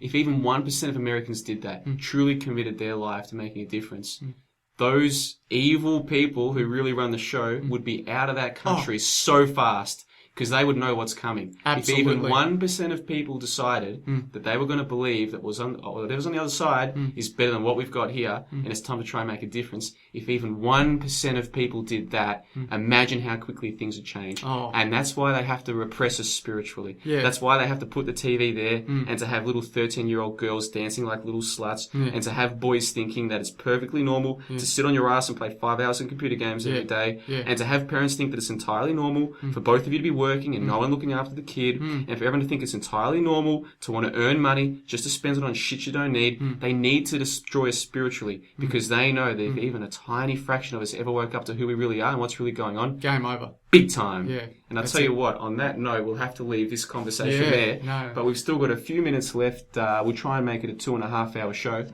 Have you got any final thoughts on anything that we've discussed today, or anything else that you want to leave the listeners with before we sign off? Yeah, no, I appreciate you giving me the opportunity for that. Look, firstly, thank you very much again for inviting me onto the show. I really appreciate it. This has been a very unique and wonderful experience for me. And look, at the end of the day, what we've all spoken about, I believe that each and every one of us, you know, we take what we see that's out in the world. We understand it fully. Always research. You know, do your own research. Read a lot of books and literature. Yes, you know, like with any media format, you will read books that somehow, you know, may not be convincing for you. But education, you know, learn. I mean, alternative education. Read. Acquire as much knowledge as you can. And if there's anything that you can do with that knowledge that you think you can apply into your own life, just to better yourself and to be and to even grow yourself spiritually, then do it. Absolutely. Don't repress it because you know that you're fearful of some sort. You know, you understand fear for what it is. That it's just basically a state of mind. It's a psychological thing. You know, don't fear pain. Pain is part of the process of everything. Just all I tell your viewers is just keep at what you're doing. I mean, the fact that you're listening to this shows that you have an inner drive to know more, to know the truth about what's actually going on. And look, I'll leave it at this, and by saying, keep it up, keep it all coming, and then ask questions, and support Johnno and his program, and and tell other people, at least if they have some. If you meet people that have an inkling of what's going on, or they want to know a little bit more, put them onto shows like this. And it's important that, you don't have to force something down people's throat, but if you can at least, plant the seed in there, then if it's meant to be, if those people are not drones or just, robots, then that will come to you eventually. So, wonderful job you guys are doing, and I appreciate you bringing me on here, and, I'll tell you, it has been my pleasure. And this is episode 9, I think, of the Australian Roundtable Podcast. Plus, we had the 3 during G20, so this is the 12th show that we've done now, I think. And of all of them, I have to say, this has been as enjoyable as any other one. And it's because we've got a chance to talk about some of the stuff that we don't normally focus on. We do try and be a bit more structured and formal and talk about the news and whatever. But as we've discussed today, the spiritual side or the esoteric side, it's just as important. And it's been an absolute pleasure to have you on the show. A lot of the members of the chat have been saying really positive things about this show and about you, so I hope we'll see more of you. You're always welcome to come on anytime you like. Obviously, we're 4 p.m. Every Sunday, Australian Eastern Standard Time. Next week, I expect that, I know that Ethan will be back. I expect that Lindsay will be back as well. If you guys are listening, hey to you guys, I should have said a shout out at the start of the show. We've had something like 10 or 12 live listeners right throughout the show, which I'm ecstatic about. Thank you so much to all of the people who've been listening live and in the chat box. Thanks as always to Jaden. Thanks to Navtel, Tigers67 and 69er. Greg Williams, Justice for Germans. Mate, we might disagree on atheism or this or that, but we're on the same side. You know that as well as I do. So to all of you guys in the chat box, thank you so much. And to all the listeners who listen to this on delay, who listen the next day or the day after, we appreciate all of the listeners. We had way over 200 people listen to last week's show. Wow. And a lot of them listened on the Thursday or the Friday or the Saturday because it just took a while to get a chance to listen. Yeah. We thank every single person for listening to the show, and we especially thank the people who share it with their friends and family. You know what I mean? Whether it's posting it on Facebook or just saying to your friend you're catching up to go see a movie or something, you say, hey, by the way, man, I've been listening to this podcast. You might disagree with a bit of it, but do you want to give it a listen? The word of mouth is the best way to spread the show. 100%. YouTube's not going to promote it. YouTube's not going to promote anything like this. They're promoting kittens and all kinds of nonsense. This show they're not going to promote. We need to promote it ourselves. Absolutely. And the point I always make to people is, hey, we can do this show. I mean, I didn't have Ethan or Lindsay with me today, but guess what? I found a bloke who wanted to come on the show, and next thing you know, I've still got a roundtable. Anyone can do this. The Blue Yeti that we use, I think it costs $150 to $200 for USB mic. You can get cheaper ones for like $100. It's so easy to do a show like this, and hey, there's nothing inherently smarter about me than any person out there. I just don't watch TV and I read books. Yep. That's all it takes to have insights to offer people. Yep. So if I can do this, you better believe that anyone in the chat box listening right now could do this. And like I always say, guys, if you guys do a podcast, even if it's just half an hour a week, you better believe I'm going to be listening. I'd far rather listen to people who are part of this movement than to watch some crap on TV. Yep. You know what I mean? And we've got the summer of cricket coming up at the moment. I always love the cricket, but I hate the commentary. You know what I'd love to do is just listen to podcasts, even if it's on delay. Well, I've got the cricket on. You know what I mean? So guys, you know there's an audience out there. The moment you start your podcast or start making videos, you know I'm going to promote it on this show. So if you've ever thought about doing it, now's the time to do it, because the more of us there are, like I always say, the harder it's going to be when they try to shut us down. That's right. Exactly. So that's all the thanks for the listeners. And we'll be back next week, 4 p.m. on the Sunday. Again, thanks for all the thumbs up. Thanks for all the comments. Thanks for spreading the show. And if you haven't already seen it, go and check out We Need to Talk About Sandy Hook, because this could be a game changer. And the more of us who get behind it, the better. Raja, thank you so much for your company. Thanks to the listeners. I'm done with all the thanks. I'm done with the show. We're out of here, boys. Thank you. Cheers, guys.